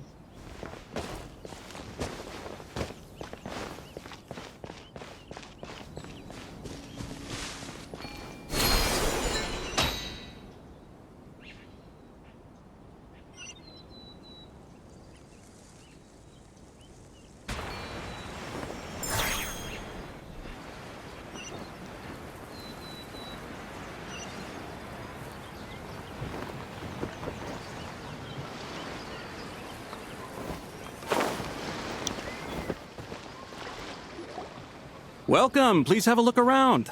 We only sell teas of the finest quality sourced directly from Chaoying Village. Right now we're offering a special discount for Lantern Rite. Look over there! Discounted tea!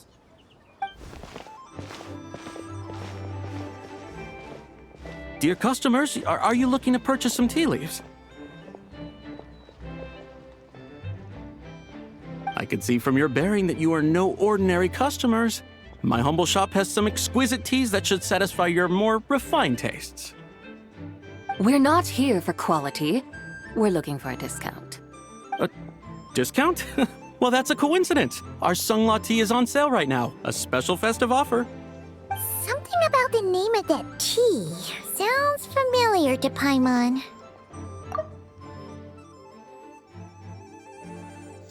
Buy 3 boxes of Sungla tea during the festival to get 10% off. Buy 4, get 20% off. Buy 10, but... That's right. 10 boxes at half price. Have you been to our shop before by any chance? Oh, Paimon's definitely heard this spiel before.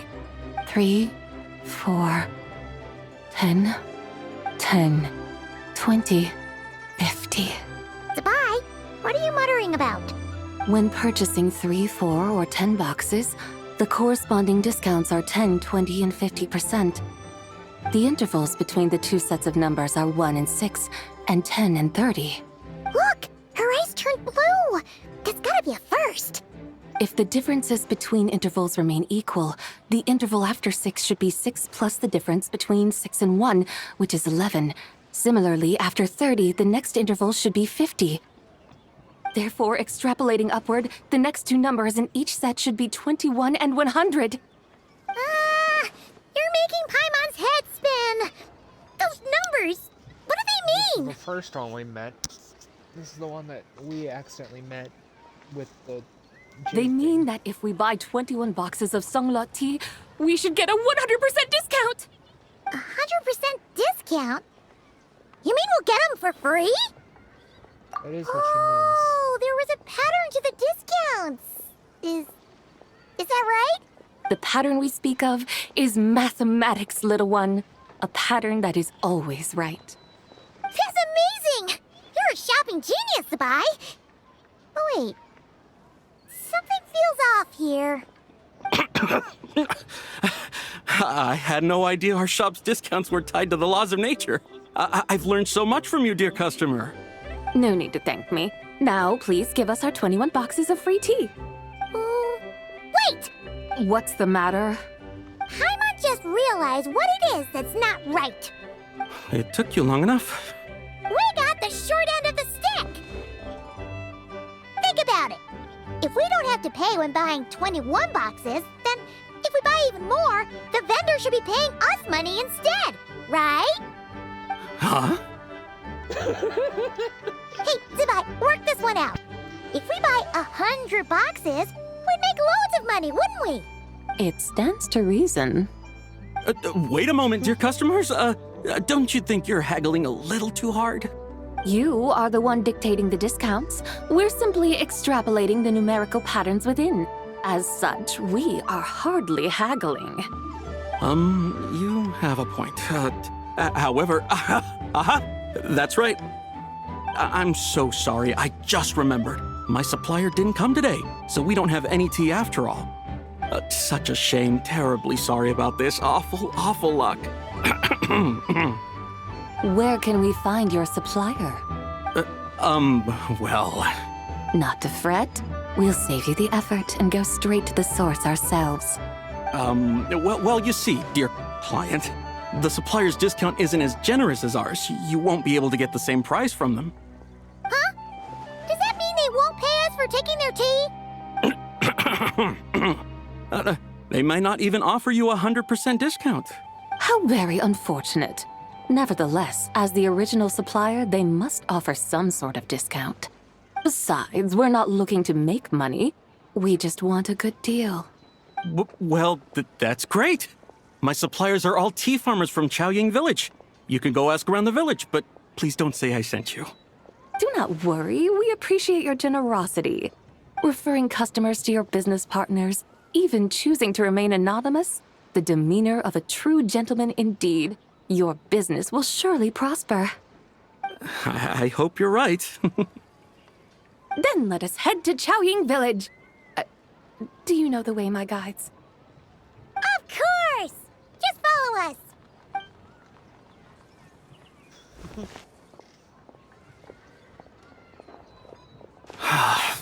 What otherworldly beings were those? Thank the heavens I managed to send them on their way. I should hurry home and pray to the White Horse Adeptus. May she bless me such that I never encounter such customers again. He doesn't know.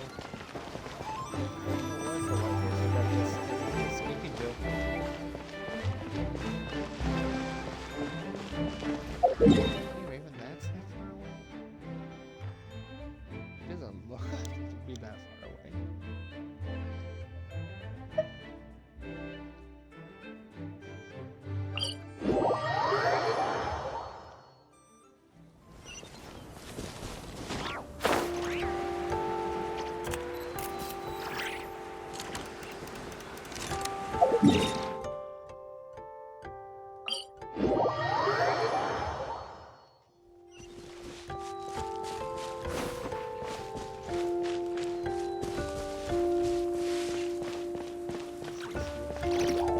It's not raining. I've been here so many times and it's just been raining.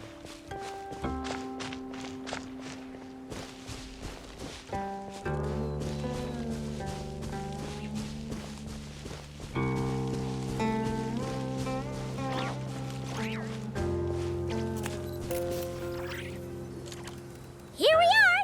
Chaoying Village! The mountains and waters are pristine. They embody the beauty of heaven and earth. It's a good-looking place, all right. But it's hard to enjoy the scenery when Paimon can't stop thinking about all that tea-buying Mora we're missing out on. Should fate dictate, Mora will find its way to you sooner or later. Well, Morak certainly finds us often enough. He even sought us out in person this lantern rite. For now, let's look around and see if any tea farmers are selling their crop. We'll be able to see more clearly from up high. Let's take to the sky and enjoy the beautiful scenery while we're at it.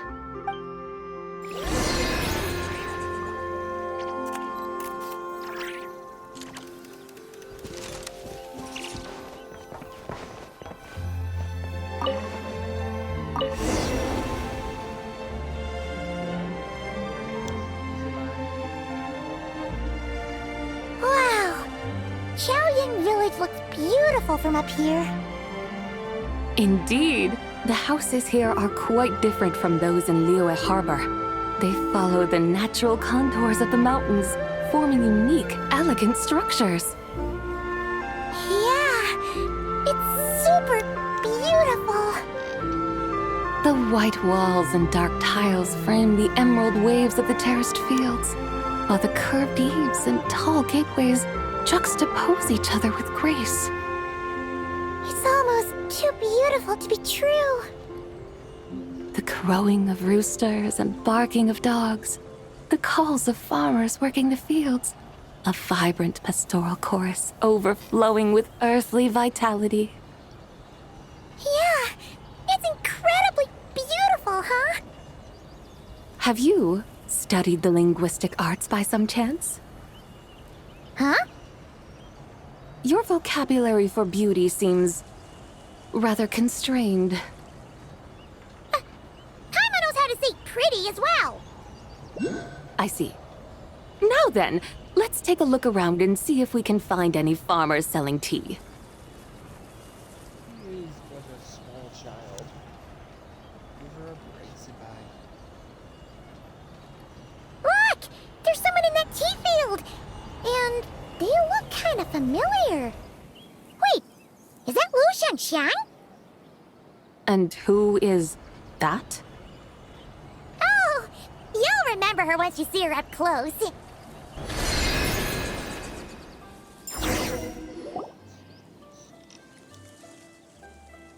there, Lu Xiangxiang! It really is you! Huh? Paimon, Traveler, and the White Horse Adeptus. Fancy seeing you here. The White Horse Adeptus has a name now. You can call her Zabai. And you are... Wait. I remember now, you're... Don't say anything about food poisoning or fish. You're the young lady who wanted to rise above the rest, are you not? Yes, that's me, but I'm in a bit of a state right now. At best, I can say I've fallen below them. Fallen below them? What happened? Like I said the last time we met, I'm being punished according to family rules. My father, mother, grandfather, grandmother, other grandfather, other grandmother. Oh, that's a lot of family members. Yeah, and on the night of Lantern Rite, they held a family meeting to discuss my situation. So, they do care about you. There's no doubt they care. But they think that since I caused all that trouble in Liyue Harbor, it shows I can't be trusted on my own. They decided to ground me. Ground you? Yeah, though they're not confining me to my room. Instead, I have to personally nurture a tea seedling until it grows big enough to be sold at market. Aw, a tiny little tea baby. Do they want you to experience what it's like to be a parent? It's supposed to cultivate my character and temperament. They say this will help me calm down and reflect on my issues. What happened in Liyue Harbor really wasn't your fault. Oh well, at least this punishment doesn't sound too harsh. So, how long will it take for the little tea baby to grow? A year? Actually, I don't know. I've never grown a tea tree before. You're gonna be here for your whole life then. It usually takes 2 or 3 years. 2 or 3 years? Yes, the tea in this garden requires 2 or 3 years to mature. That long? Zabai, you're not making this up, are you? How do you know so much about growing tea? When the plants thrive and grow, that is the meaning of my name. I can tell at a glance when their season of ripening will come. He's like Holo, but for tea. Do I really have to waste 2 or 3 years here? Why is this happening to me? I'd only just found my direction in life. Did you figure out how you could do... what you could do to make it... Yes! During the night of Lantern Rite, I heard many people reciting poems from Long Gone in praise of the moon. In that moment, I suddenly felt a great sense of pride. I mean, I helped excavate cultural artifacts from Long Gone, so I contributed to the revival of these poems too, right? So I decided to stay with the archaeological team. I want to unearth even more history. I see. And are you sure that's what you want to do? If you don't achieve anything significant in the years to come, will you still enjoy it? Yes, because archaeology gives me that boom shakalaka feeling. Wait, did Xiangling teach you that? That's right. I was asking her for advice. She said that if something gives you that boom shakalaka feeling, then it has to be worth pursuing. I immediately thought about how, when I'm excavating in the ruins, I always feel like there's a ghost standing beside me, and not in a spooky way. It feels like my great-great-great-great-great-grandmother patting me on the shoulder and saying, "Keep going. You're about to rediscover some grand ancestral knowledge." It certainly sounds like a boom shakalaka. Right? It feels like I've made some kind of connection with my ancestors. Isn't that amazing? Since you've made up your mind, you should give it your all. And I'd love to, but I'm still grounded. Run away, summon up a little boom shakalaka, and leave the tea garden behind. Flee this village. That might be going a bit far. You don't want to lead others astray, Zabai. Maybe you can try to go Yeah! to the family. Tell them about your great-great-great-great-great-grandmother. She must be the most super-duper ancestor to have ever risen above the rest, right? I'd be better off telling them about the White Horse Adeptus. After all, she's the supreme riser above the rest who saved my great-great-great-great-great-grandmother. Then it's settled. Tell your family that your decision has my blessing. Thank you, Tsubai, but I don't think cosplay is going to work on them. They won't listen. They don't need to listen. You need only follow the rules they've set out for you. What do you mean? As I'm sure you know, some ancient texts refer to the White Horse Adeptus as the Daughter of Time. My family history contains such records. But what of it? If the White Horse Adeptus were to manipulate time to make your tea seedling grow overnight, then you'd be free, correct? Is that how it works? If the White Horse Adeptus were to really get involved, my grandfather would let me leave right away. But who really believes that she'd show up and help? It's not as if you have any other options. Why not try calling out for help? It won't cost you any more. Guess I might as well. I've got no better ideas anyway. White Horse Adeptus, if you can hear me, please save me from my predicament.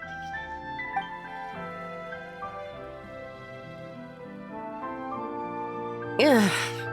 Nothing happened, as expected. Perhaps the White Horse Adeptus has already heard your prayer. Why not come back here tomorrow and take a look? By then, the seedling you planted may well have grown into a thriving tea tree. Thank you, Tsubai, for trying to comfort me. I do feel better now, kinda. Can't you really do something like that? Thank you, Tsubai, for trying to comfort me. I do feel better now, kinda. Thank you, Tsubai. Can she really do something like that? Oh, it's getting late. Why don't you all stay at my house tonight? My family may be strict with me, but they're always welcoming to guests. That sounds great! Let's get some sleep and then come back here tomorrow to see if our tea baby has grown. Follow a young lady in Sub Night of the Blue family, residence in Xianmi. You enjoy a quiet night's sleep, and in the morning return together to the tea garden. An incredible sight awaits you.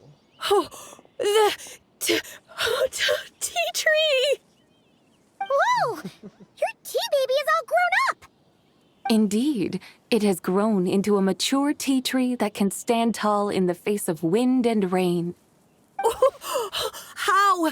How is this possible? It must be the work of the White Horse Adeptus. Your prayer must have moved her. Are you sure? Perhaps she heard your prayer and chose to answer the call. She once saved my great-great-great-great-great-grandmother. This time, she saved me. That's incredible! Your family must be blessed by the White Horse Adeptus. I guess so. I need to tell everyone the news right away. They should, on gratitude. No. They'd better. Since this is the will of the White Horse Adeptus, I don't see how they could object. Go, and if you run into any more trouble, call out to the White Horse Adeptus just like yesterday. Thank you so much. She really is the Daughter of Time. Paimon really thought you were going to use adeptal energy to make the tea baby grow, Zubai.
When an adeptus exerts effort, consuming their energy, is that not using adeptal energy?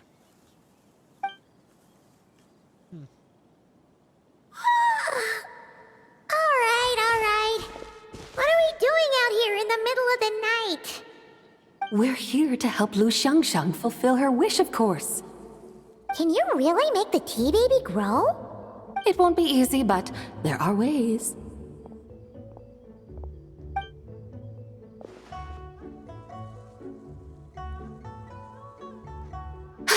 There, it's grown. Hey! You just transplanted a tea tree from over there! So, there's a mature tea tree here now, yes? Oh, yeah, but... And am I not the White Horse Adeptus? Yeah! Is this tea tree then not a manifestation of the White Horse Adeptus's will? You're... not wrong. But again, there's something not quite right about this. Maybe this will become another mystical Adepti tale recorded in their family history. That would be marvelous. Paimon thinks so too. Hey, Traveler! Sabai seems to be doing much better now, don't you think? Oh! Paimon bets that's why Zhangli chose to send her on this errand. That's a great idea! We've already shown her Liyue Harbor, Yulong Wharf, and Xiaoying Village. How about we head to Qingce Village next? Qingce. That name sounds familiar. The scenery there is really pretty, too. It's the perfect sightseeing spot. How about we show you around? I must say, I have been mightily impressed by the mountains and waters of Liyue. Please lead the way, my dutiful guides. All right, let's go!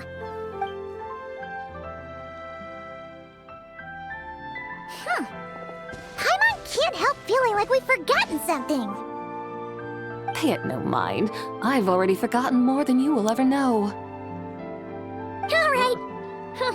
If we forgot something, it can't have been that important to begin with.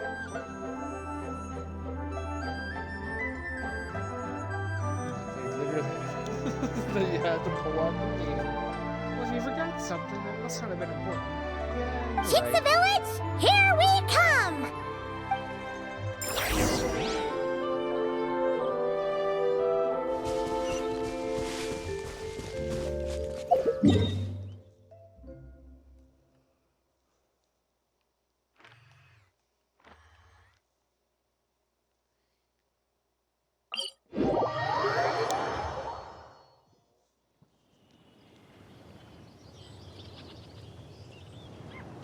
I feel like we have to spend more than that.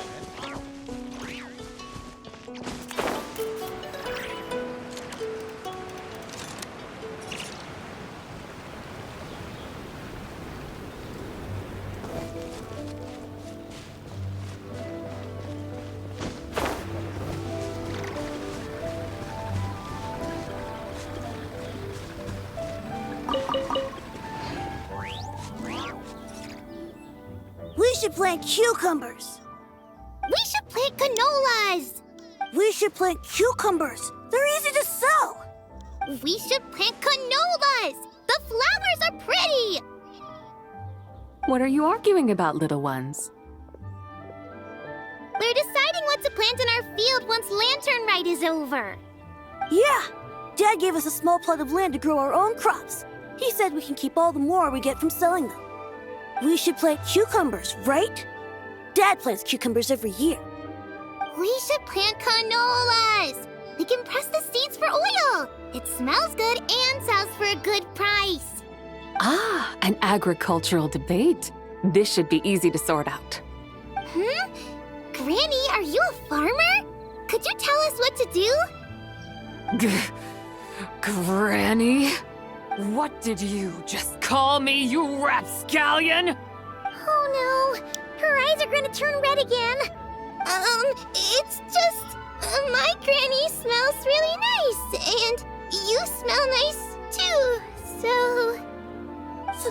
Sorry. How about we call you Auntie instead? Auntie? Sis Zubai. Oh, all right. Big Sis Zubai, can you help us decide whether we should grow cucumbers or canolas in our field? You little rascals! Using priceless land like this just for cucumbers and canolas? What a waste of heaven's gifts! Huh? What should we plant instead? With the coming of spring, when all things awaken, the field should be sown with the 5 grains. What are those? The 5 grains are life's staples, the heart of the people's table. I notice the people here mostly eat rice, so that is where you should begin. Based on the local climate and soil, seedlings planted in mid to late spring should produce mature grain within 2 or 3 months. When autumn comes, you can plant a second crop, with time still to harvest it before the first frost. The rice you harvest can be sold at market or kept in your stores. It's a far better choice than cucumbers or canolas. Oh, but Big Sister Zubai, I like canolas. That's no issue. It is unsuitable for continuous cropping in any case. You can rotate it with rice to maximize your yields. After the second rice harvest, around wintertime will be the perfect opportunity to sow their seeds. And when they mature in mid to late spring, you shall be just in time to sow the first rice crop of the year in turn. This way, your field will sustain balance, rice and canola in a harmonious cycle. Wow, that means we'll have crops to harvest all year round. Wait a minute! If rice and canola take up the whole year, what about my cucumbers? A firefly dares rival the brilliance of the moon? In what twisted universe should cucumbers vie for land with rice? Big Sis Zubai, you're going to hurt Lil Bee's feelings. Auntie hates cucumbers.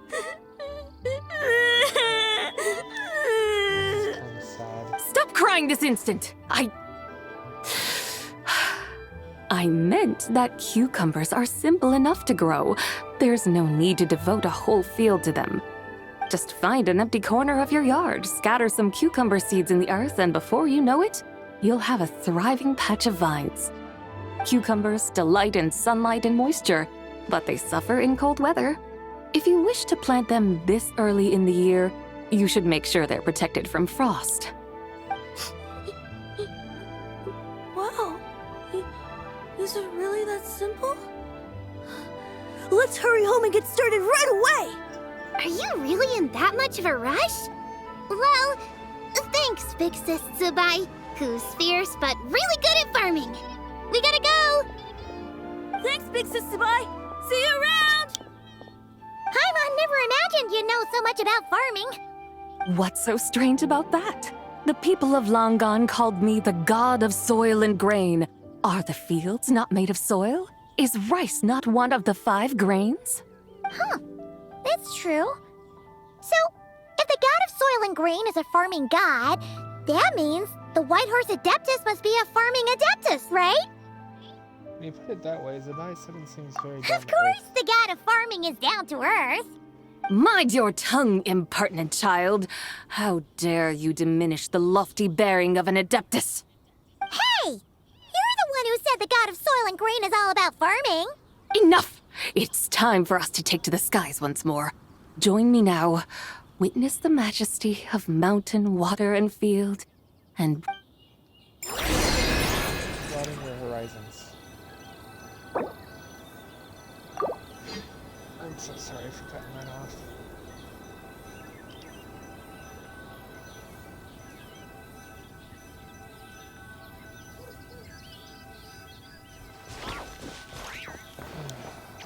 That's the problem with these, I can't really record.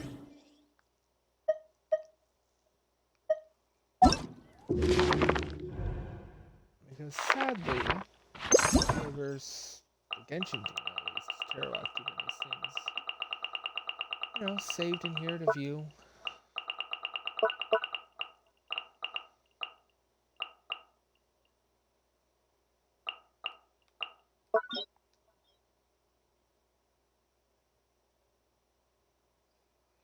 Wait, are they actually, wait, they're actually keeping it here?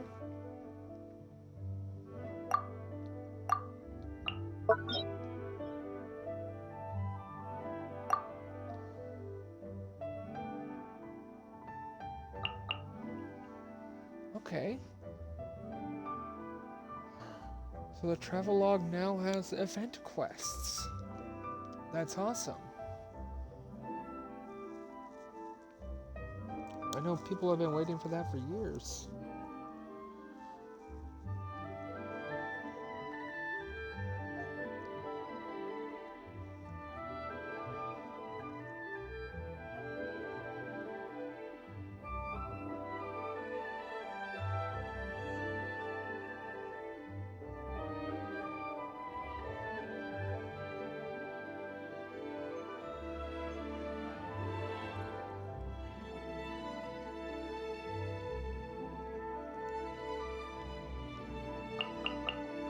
That's actually really awesome. It's about time they did something like that. It only took them 5 years. What color is Zabai's eyes in her artwork? Look yellow.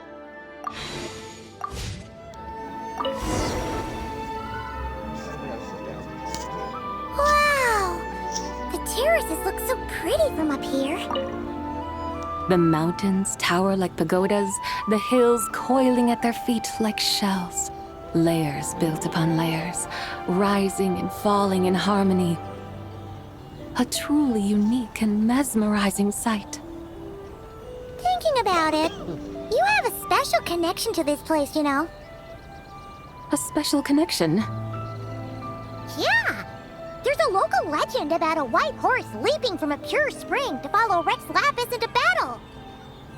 Don't you remember? You must have been living in seclusion around here.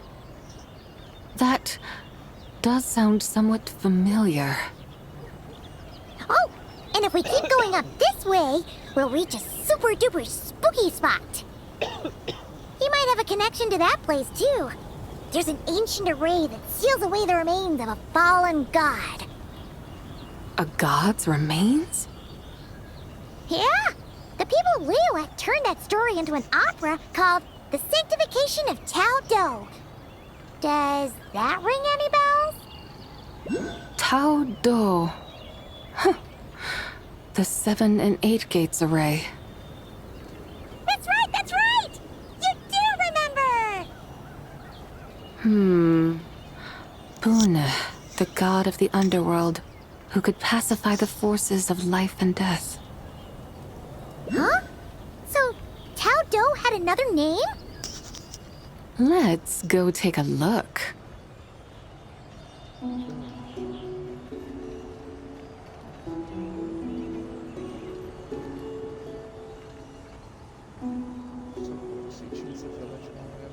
Wait, there's a chest right there?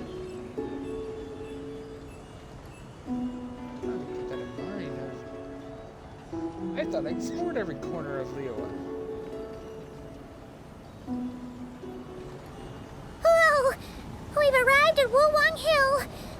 The atmosphere just turned spooky. I can't help but feel there's something strange about this friend you haven't seen in ages. Huh? Paimon thought she heard someone's voice. Let's head down and check it out.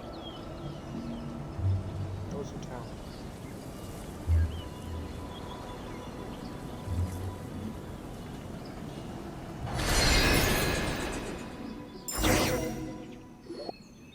I can't help but feel there's something strange about this friend you haven't seen in ages.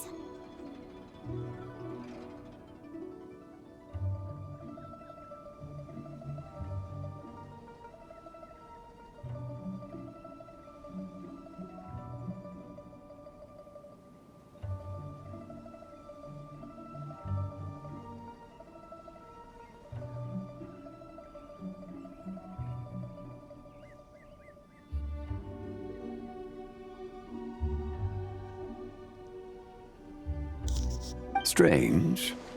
Whatever do you mean?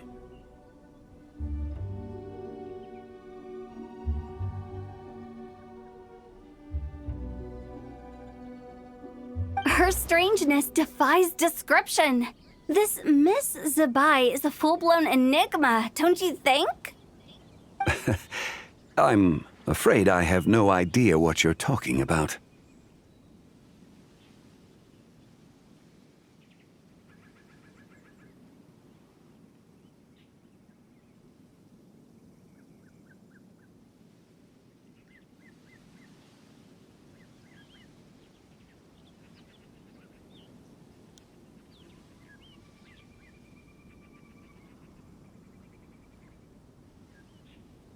Aren't you worried about sending her all the way to Yilong Wharf on her own? To buy tea? What if she gets lost?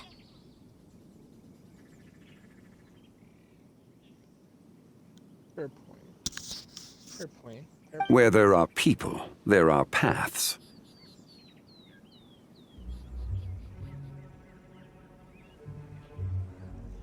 Now I'm the one with no clue what you're saying. She can ask for directions. And then what? She will meet strangers in unfamiliar lands, build friendships, part ways. Hers will be a long journey indeed. The further the journey, the more footprints one leaves behind. The deeper those footprints, the harder it is for time to erase them. Ah, so you want her to make new friends. I see. But from what you say, it sounds as though she's not from Liyue. I believe she was not, but perhaps she will be. You're sounding stranger by the second.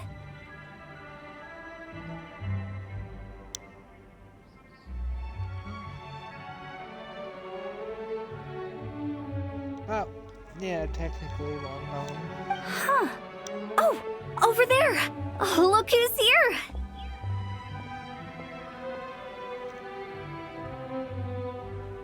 Hotel! Zhongli! What are you doing here? Traveler, Paimon, fancy meeting in a place like this. Oh my, and Miss Zabai too! We ran into each other by chance. Sounds like fate to me. Like how Zhongli just crosses his arms and looks at us. We were taking Zabai to buy some tea from Yilong Wharf. Zhongli sent her there, though she didn't even know the way, and... Oh, drat! We forgot the tea!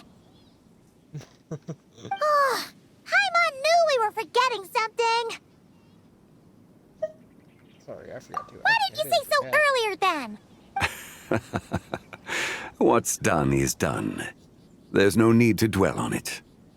Fresh tea grows with each passing year. Let fate deliver it as it wills. Exactly. You can get tea wherever you go.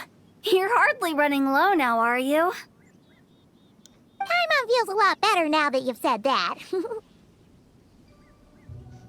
Still, I'm a little confused. If you were buying tea, how did you end up all the way out here? We're taking Zabai on a sightseeing tour. We started at Liyue Harbor, stopped in at Yilong Wharf, went sightseeing around Xiaoying Village, made our way to Qingce Village, and now we're here. Wow, that is quite the itinerary. Yeah, actually, Paimon thinks it's about time we headed back. What are you two doing here? Hotel? I'm here to pay my respects to my ancestors. My dear consultant kindly agreed to join me. It is Lantern Rite, after all. Adepti and ancestors should be venerated alike. Ancestors? Wait, could you be? Are you heir to the Wu-Wong kid? Or perhaps the lone butterfly of the Crimson Flame? Whoa, have you got all your memories back? Huh? Miss Zabai, you know about the Wangsheng funeral parlor and the 8 adepts? I happened to hear a storyteller expound on the sanctification of Tao Do. Lots of people know that story, sure, but very few can discern my family lineage from just a glance. Well, Zhongli, your friend here really is quite something. Unfortunately, there's no time to dally right now. We have a hill to climb. Perhaps once today is done, we can find time to chat over tea, recite poetry, and admire the moon? That would be wonderful, Director Who. Oh, and before we go, you've been traipsing around all day. I suggest you stop off at the Wangshu Inn on your way back for a good night's rest. Wouldn't do to exhaust yourselves, Don't mention it. All right, we'll take our leave now. See you later. Hotel's so thoughtful. Why don't we follow her advice and stay at the Wangshu Inn tonight? Sabai, you can see the whole of Dihua Marsh from up there. The view's amazing. Plus, you can sample Smiley Yinxiao's cooking. Wangshu. An intriguing name. It couldn't hurt to check it out. Awesome! Let's go! Before I do that, though.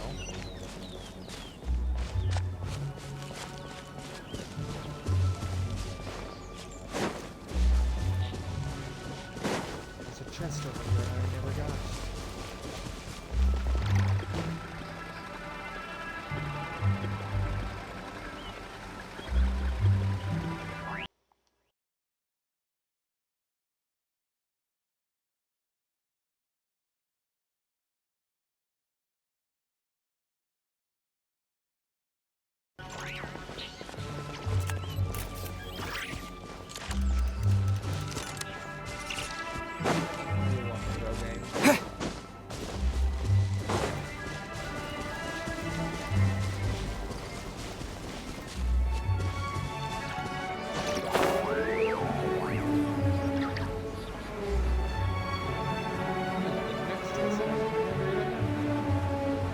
Crazy.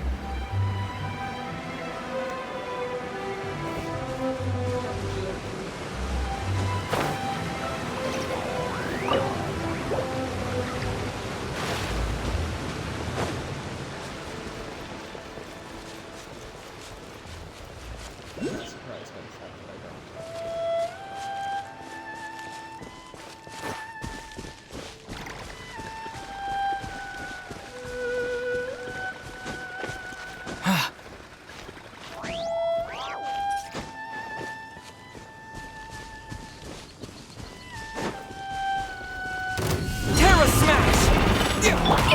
Inconsequential. Born of ice and frost. Seize the skies.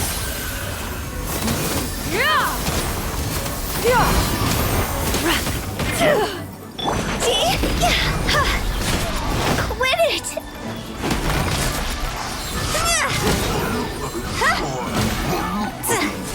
Go!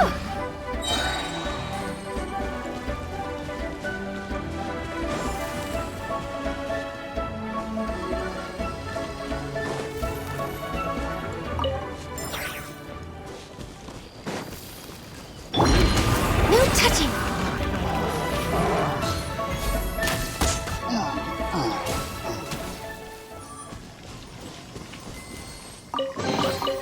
Beautiful treasures are a cause for great happiness.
Oh, good. I was just thinking that the silk flowers at the Feiyun Commerce Guild needed watering. The transport coordinators will probably moan about the muddy mountain roads again, though.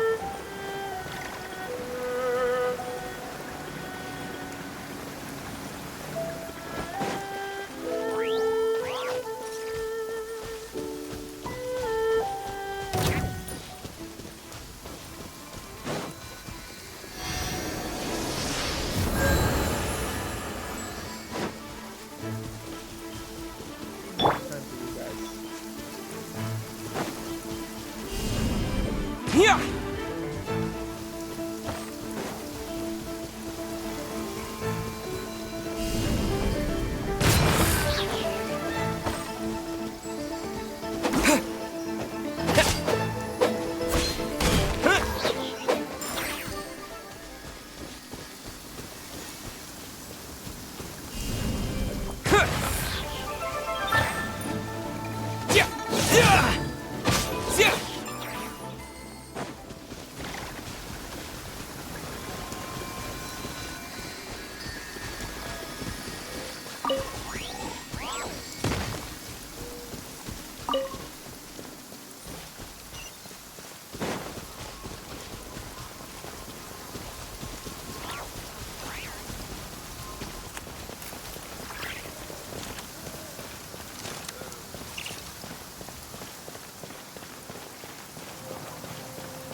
Is that towering structure Wongshu Inn?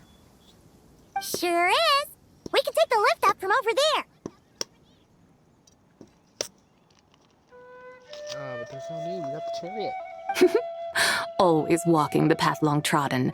Does retracing others' footsteps not tire you? Come on, get in. We'll fly to the top. Alright, Zabai. I mean, I figured she was gonna do that.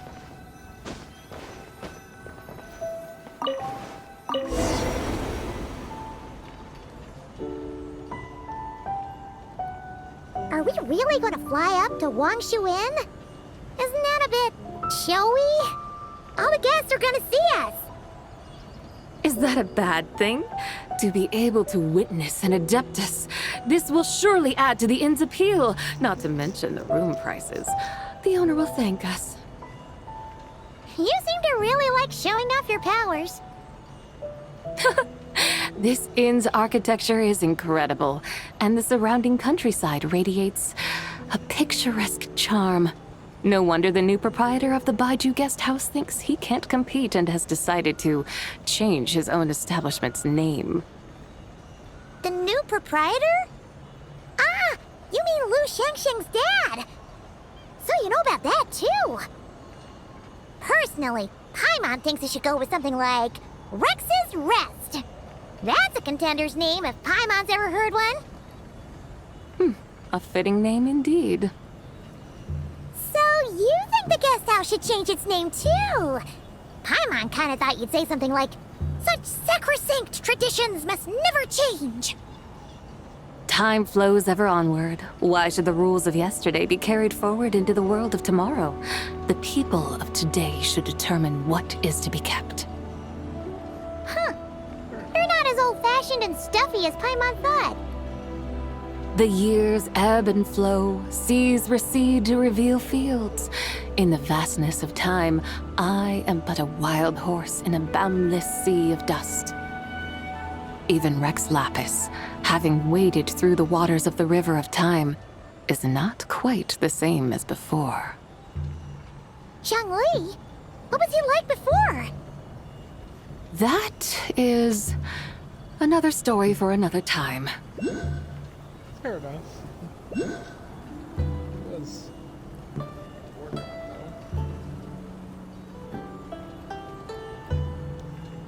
We have arrived. I've arrived at your destination. What the hell, man? Damn. This is the first time Paimon's ever flown up to Wongshu Inn on a chariot. Everything's so different when you're up high. Wongshu. like moon lanterns and shell lanterns. Might it all be a coincidence? What's a coincidence? Do you not know what Wangshu means?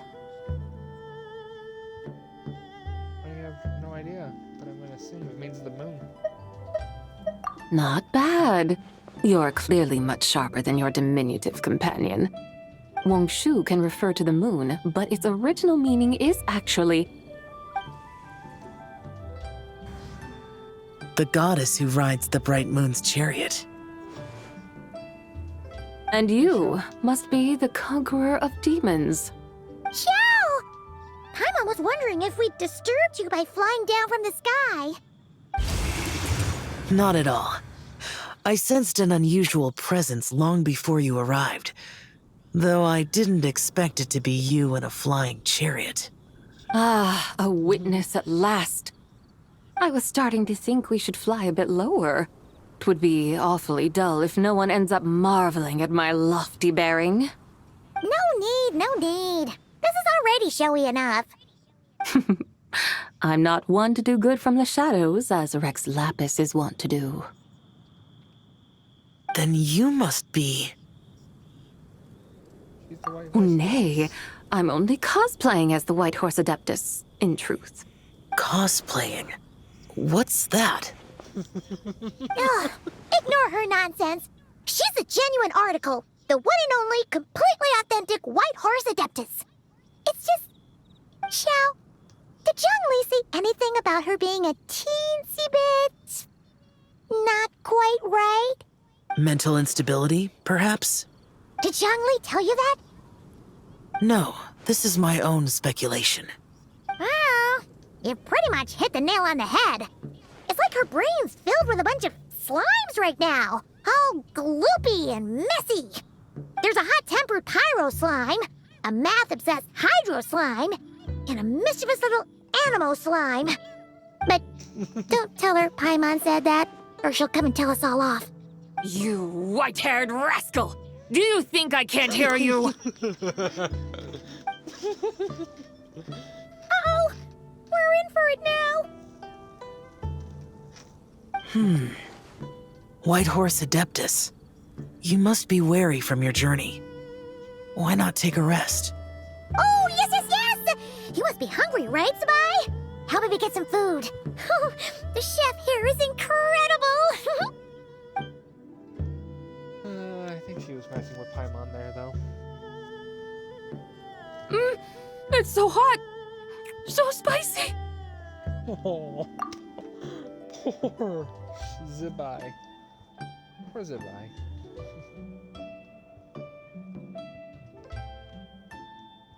Poor girl.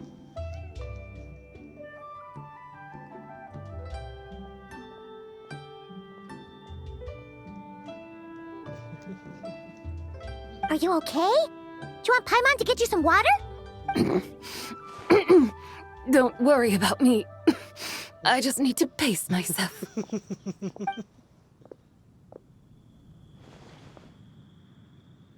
So, regarding your friend and her condition, does even the Lord of Geo have no solution?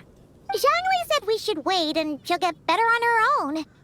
But who knows how long that's gonna take. He says her three spirits have only just merged and have yet to settle. Is that why her personalities change so easily? Paimon thinks that has something to do with her three deadly selves. Zhongli told us that the deadly selves are impure, affecting living things that get too close. The White Horse Adeptus's remnant spirit was attached to the deadly selves for a long time. It makes sense that her temperament and memories would have been influenced by them. But Paimon still doesn't really understand what the three deadly selves actually are.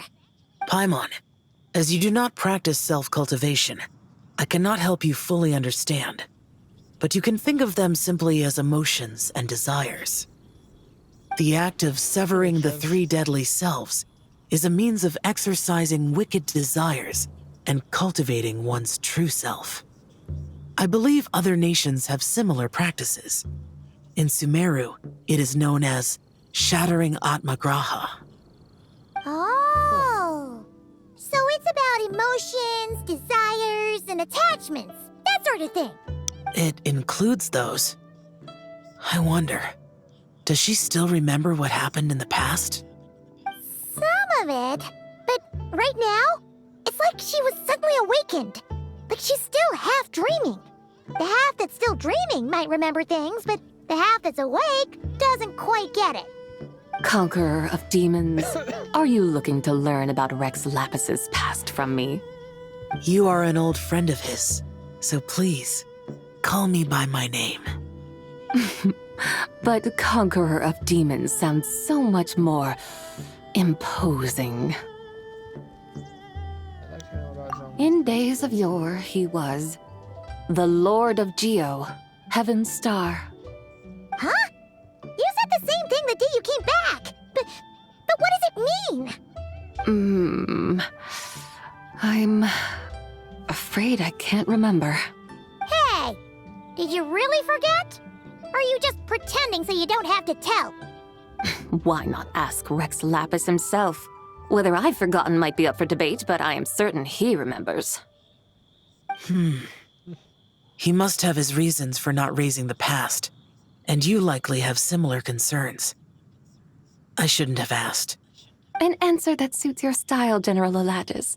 Now that we're on the subject, though, I suddenly remembered something. Which is? In the distant past, there was a feast, which I attended.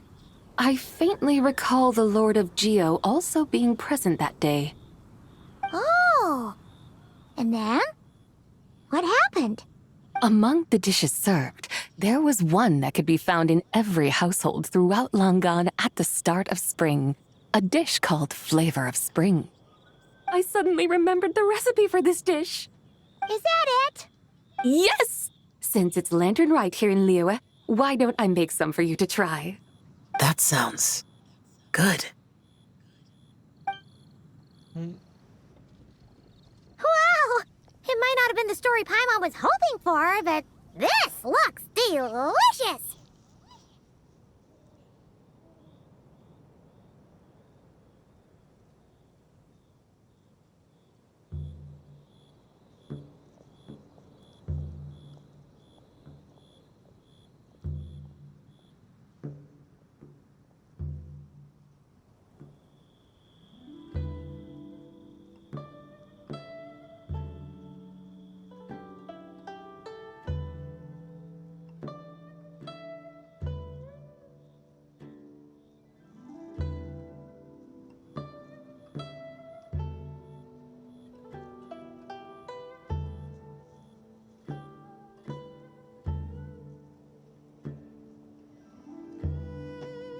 The spring breeze stirs.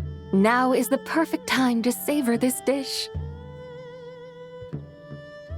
My dutiful guides have gone to great trouble to show me around Liyue, and even the Conqueror of Demons has graced us with his presence. I feel deeply honored. This Flavor of Spring is my way of expressing my gratitude. There's no need for such grand words. What's this? Hey! It's that broken jade token from the Antiques exhibition! I believe this belongs to you, yes? Indeed. This was once an Adeptal treasure of mine. I'm amazed it ended up in your hands. Alas, it serves little purpose now in its fractured state. Please, keep it as a memento. Oh, that's a shame. Can't we fix it? This is the way of the world. Once jade is broken, it can never be made whole.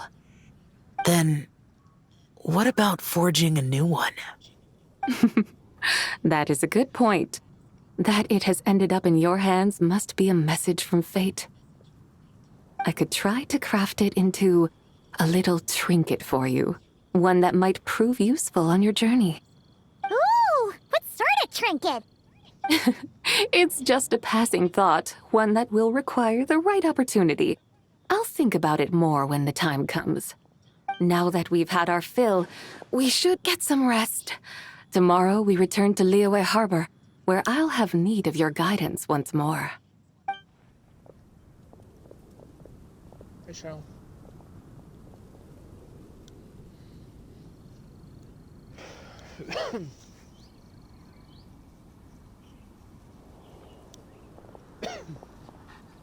Dog.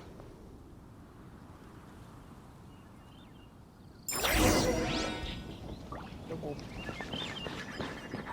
Whoa, doggo. I wish I could pet you. Genshin doesn't want to pet animal. Pet.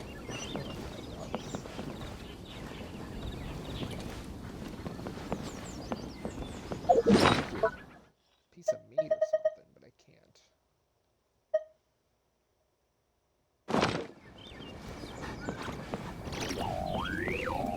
Howdy. Straight on in. Howdy, howdy, howdy, howdy, howdy.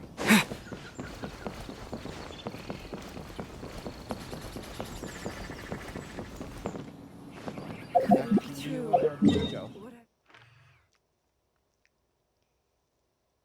Completely skipping over the Gwali Plains that play a very large part in Liyue's history.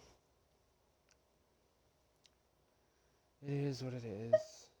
And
Chi-Chi, the lantern rite is almost over.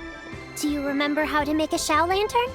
Morning, split bamboo, traveler. And get silk, make Paimon. You've got it all mixed up again. They're here again. Yow! Looking good in that new outfit, huh? Hey, it's Paimon! Dr. Baiju gave this to me as a gift. How does it suit me? it suits you very well. You look adorable. Thank you. Wow! What happened for Baiju to suddenly give you a brand new outfit, Yao Yao? Dr. Baiju is thanking Yao Yao for teaching me to make Shao lanterns. Chi-Chi and I were just playing together. Dr. Baiju's too kind. Oh, yeah, take a look at this. Dr. Baiju gave me these clothes, but it was Chi-Chi who wove this little basket. Wow, that's beautiful. When did you become so good with your hands, Chi-Chi? I learned to make Shao lanterns, thanks to Yao Yao. I also made a wish. What do I always say? The White Horse Adeptus answers prayers. Come, help this old man make an offering in thanks. Huh? Mr. Liu? What did you pray for? For my idiot son to finally come to his senses and not change Baiju Guest House's name, which he has. Huh? He's keeping the old name? Listen to this. My granddaughter planted a tea seedling in our village just a few days ago. She made a prayer to the White Horse Adeptus to help it grow. Overnight, her seedling flourished into a mature tea tree.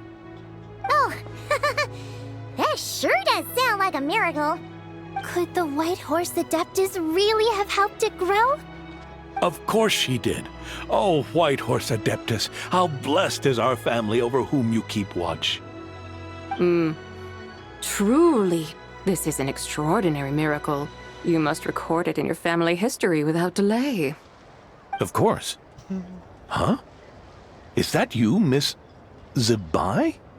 Indeed. I have a long-term booking at your guest house.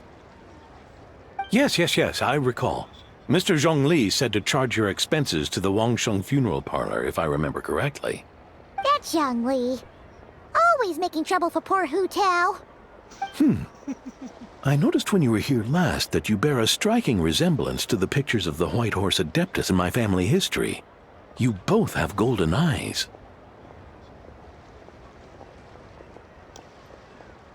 Perhaps fate has had a hand in our meeting. And a glad meeting it is, Miss Zabai. Now why don't I gift you some tea from my garden to celebrate this encounter? We grow Sunglaw tea there, and it has quite the reputation throughout Yilong Wharf. I hope you will accept it.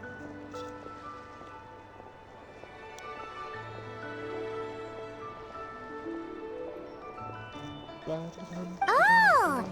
Sunglaw, buy 10 boxes, get half off teas. Back on the menu. Buy 10 boxes, get half off? Don't be silly. This is a gift. It's free. Woohoo! Nice! Thank you so much, Boss Lou. There's no need to thank me. You're a visitor from out of town, which makes you an honored guest. Make yourself at home. Lantern Rite may have ended, but the streets are still bustling with activity. Make sure to take everything in, meet some new friends, and enjoy your time here. And that goes for you kids as well. Happy Lantern Rite. Got it, Mr. Lou. Happy Lantern Rite. Yeah! Happy Lantern Rite, everyone! Happy Lantern Rite indeed.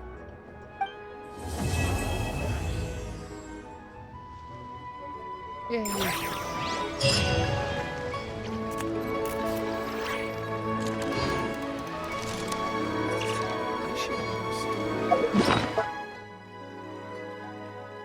Happy Lantern Rite, everybody.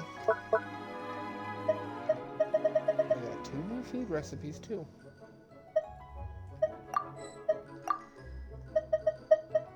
Always nice, always nice.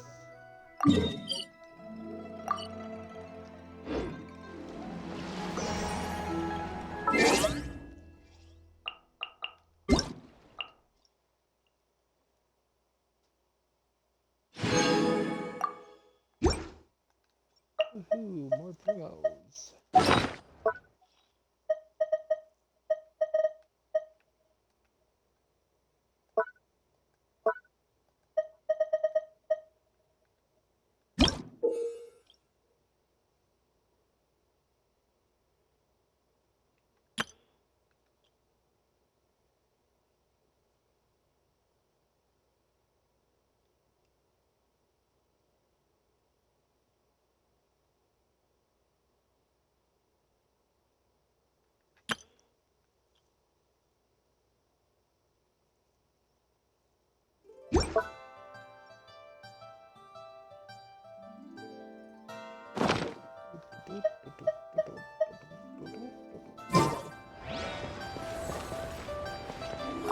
So lively!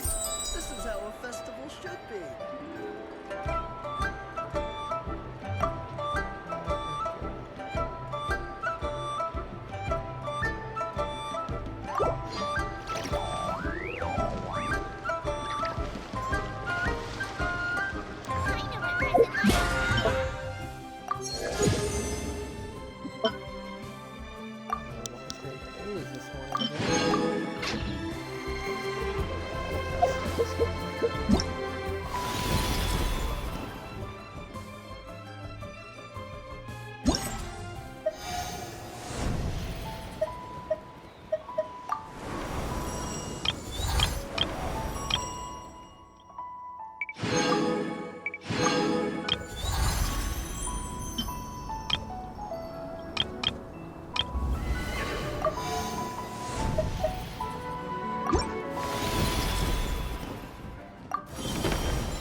Oh, Zabai's character requests have a lot of materials. Yeah, that makes sense.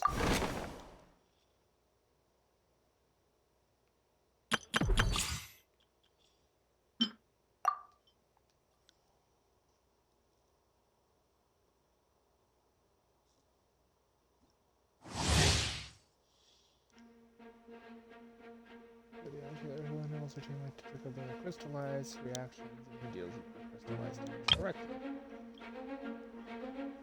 Zabai is in the party, and a nearby party member triggers a hydro crystal. Reaction will be converted into a lunar crystallized reaction. A lunar crystallized reaction will trigger the formation of up to 3 moon drifts.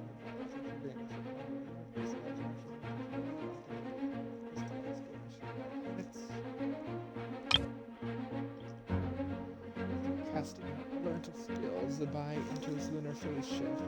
This is gradually accumulating the special resource phase shift. Radiance. Additional phase shift radiance is accumulated with Zabai's normal attack. Or when nearby party members trigger lunar crystallized. While the party's moon sign level is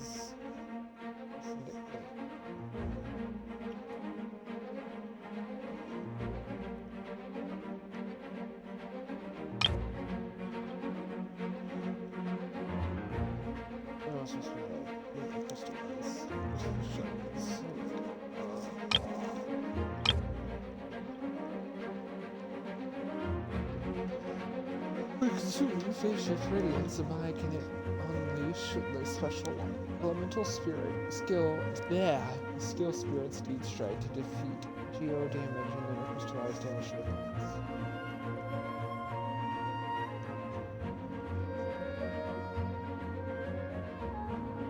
It's a horse. After unleashing an elemental burst, Zabai will do a geo damage, and lunar crystallized damage weapons.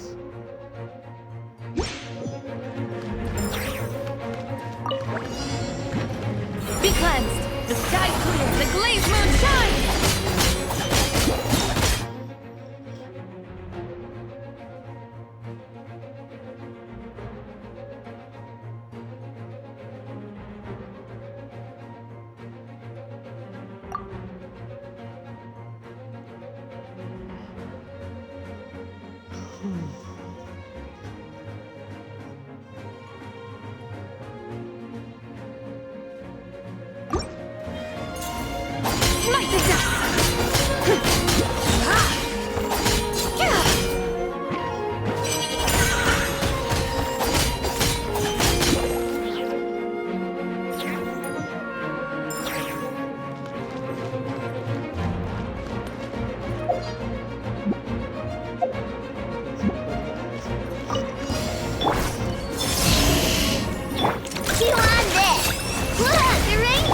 Target acquired.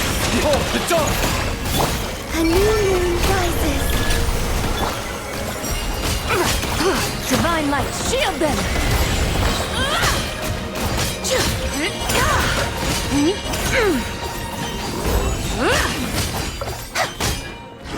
Surge.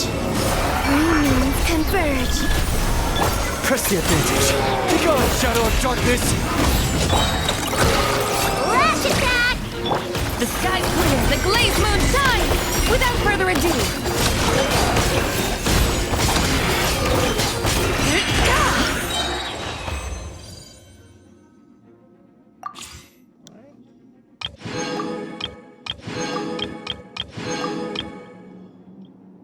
What do you mean I have to try his challenge? Come on now, I've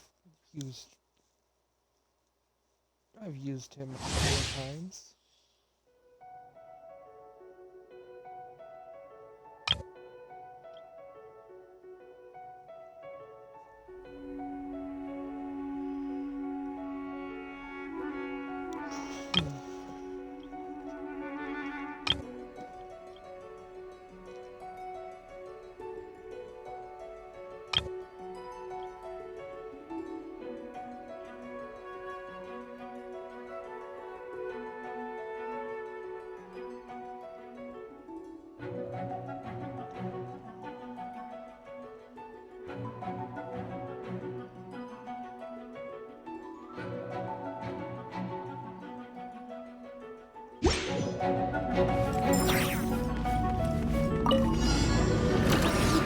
Target acquired.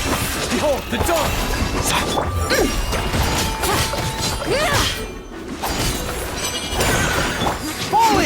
Press the advantage! Your blood! Ding dong, weather bomb! Change of plan. Change of plan. Lofty wisdom will show us the way! Without further ado... While the light shines bright, the light compels you.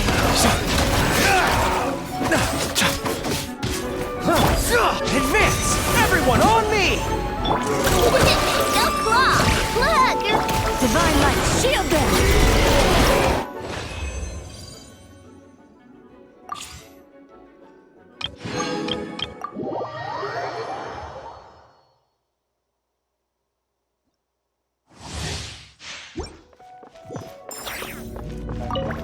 It's nothing. Your life is mine.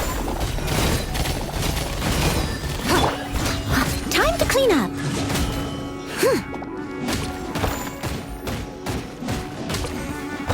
Let's get down to business. Everybody stand back! Give up! Submit! Rally! To the very... I must leave no stone unturned, as a dutiful maid would.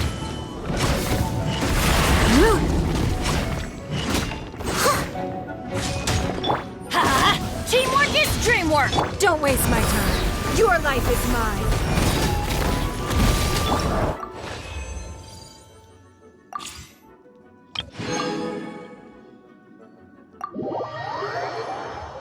K9 warrior. That's all he is. That's all Goro is.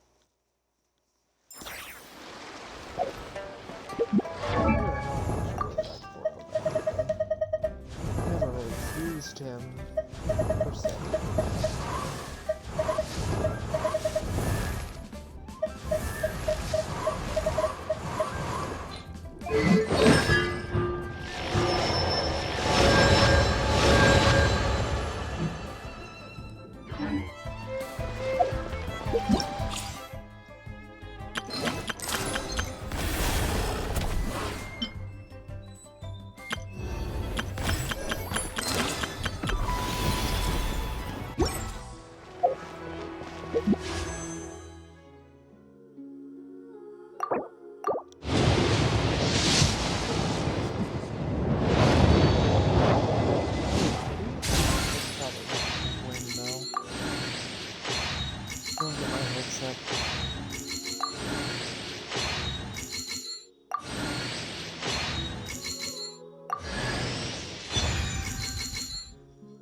Should have at least given me the.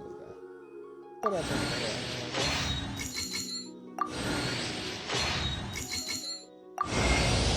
My name is Dabai.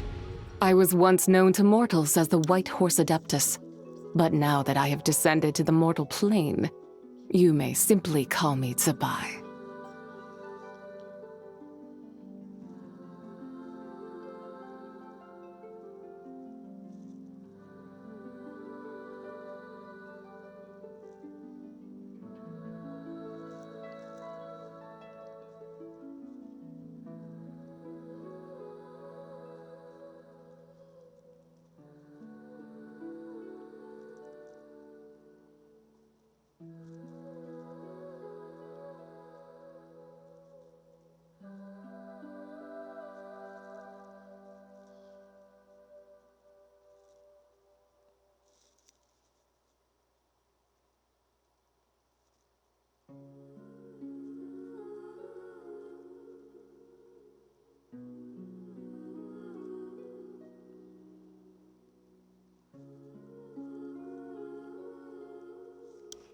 Guess Lantern Rite's blessings really were given to me. Thank you to those who gave me those blessings.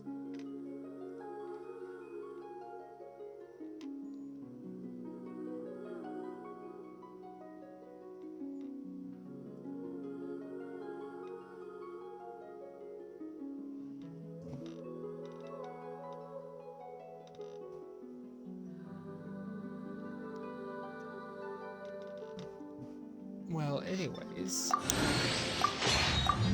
with that, I suppose I should end the stream. Was quite fortunate. I'm not gonna deny deny that fact. It was very fortunate, actually. Thank you, my friend.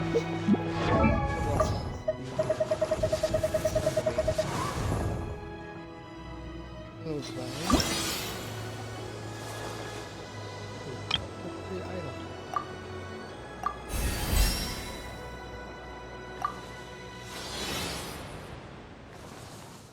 I have a lot of places.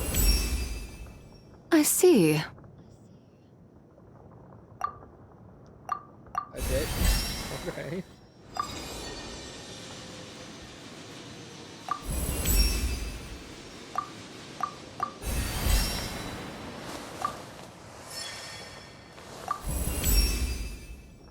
Well, at least get me up.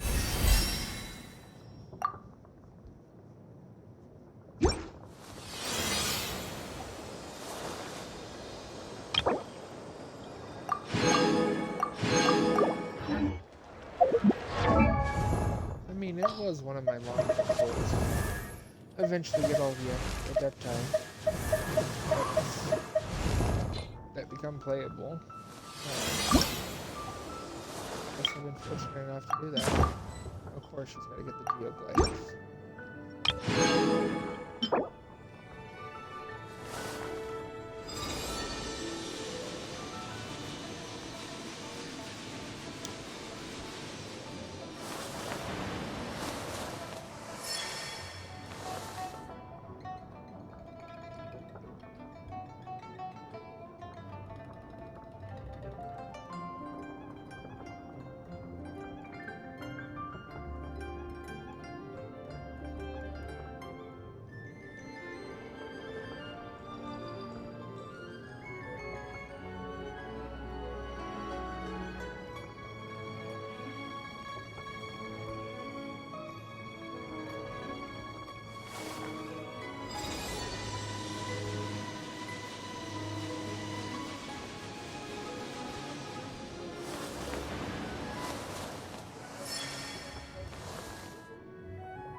That's awesome.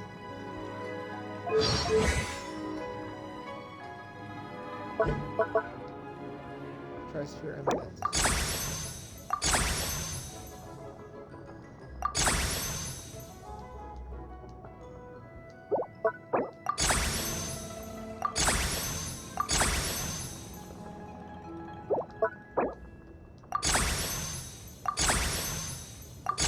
Let's just get her up to level 4 on all stats.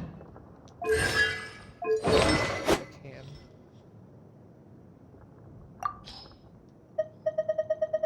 I'll have to watch a video on Zabai and figure out what's a good weapon for her.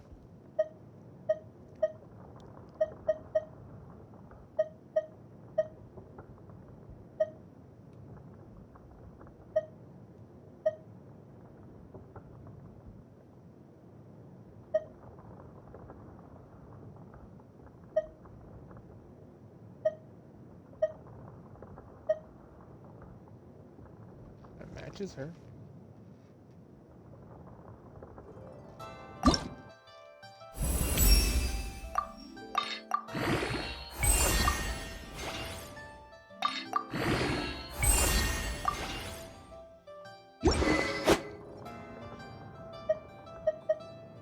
We have one of those things.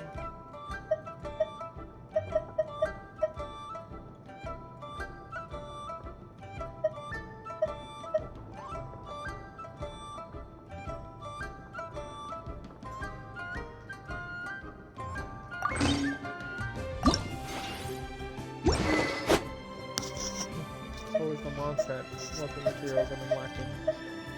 We'll just put that on there for now, because it kind of matches her. I already had a Cypher's Moonlight that was leveled up though. It's not.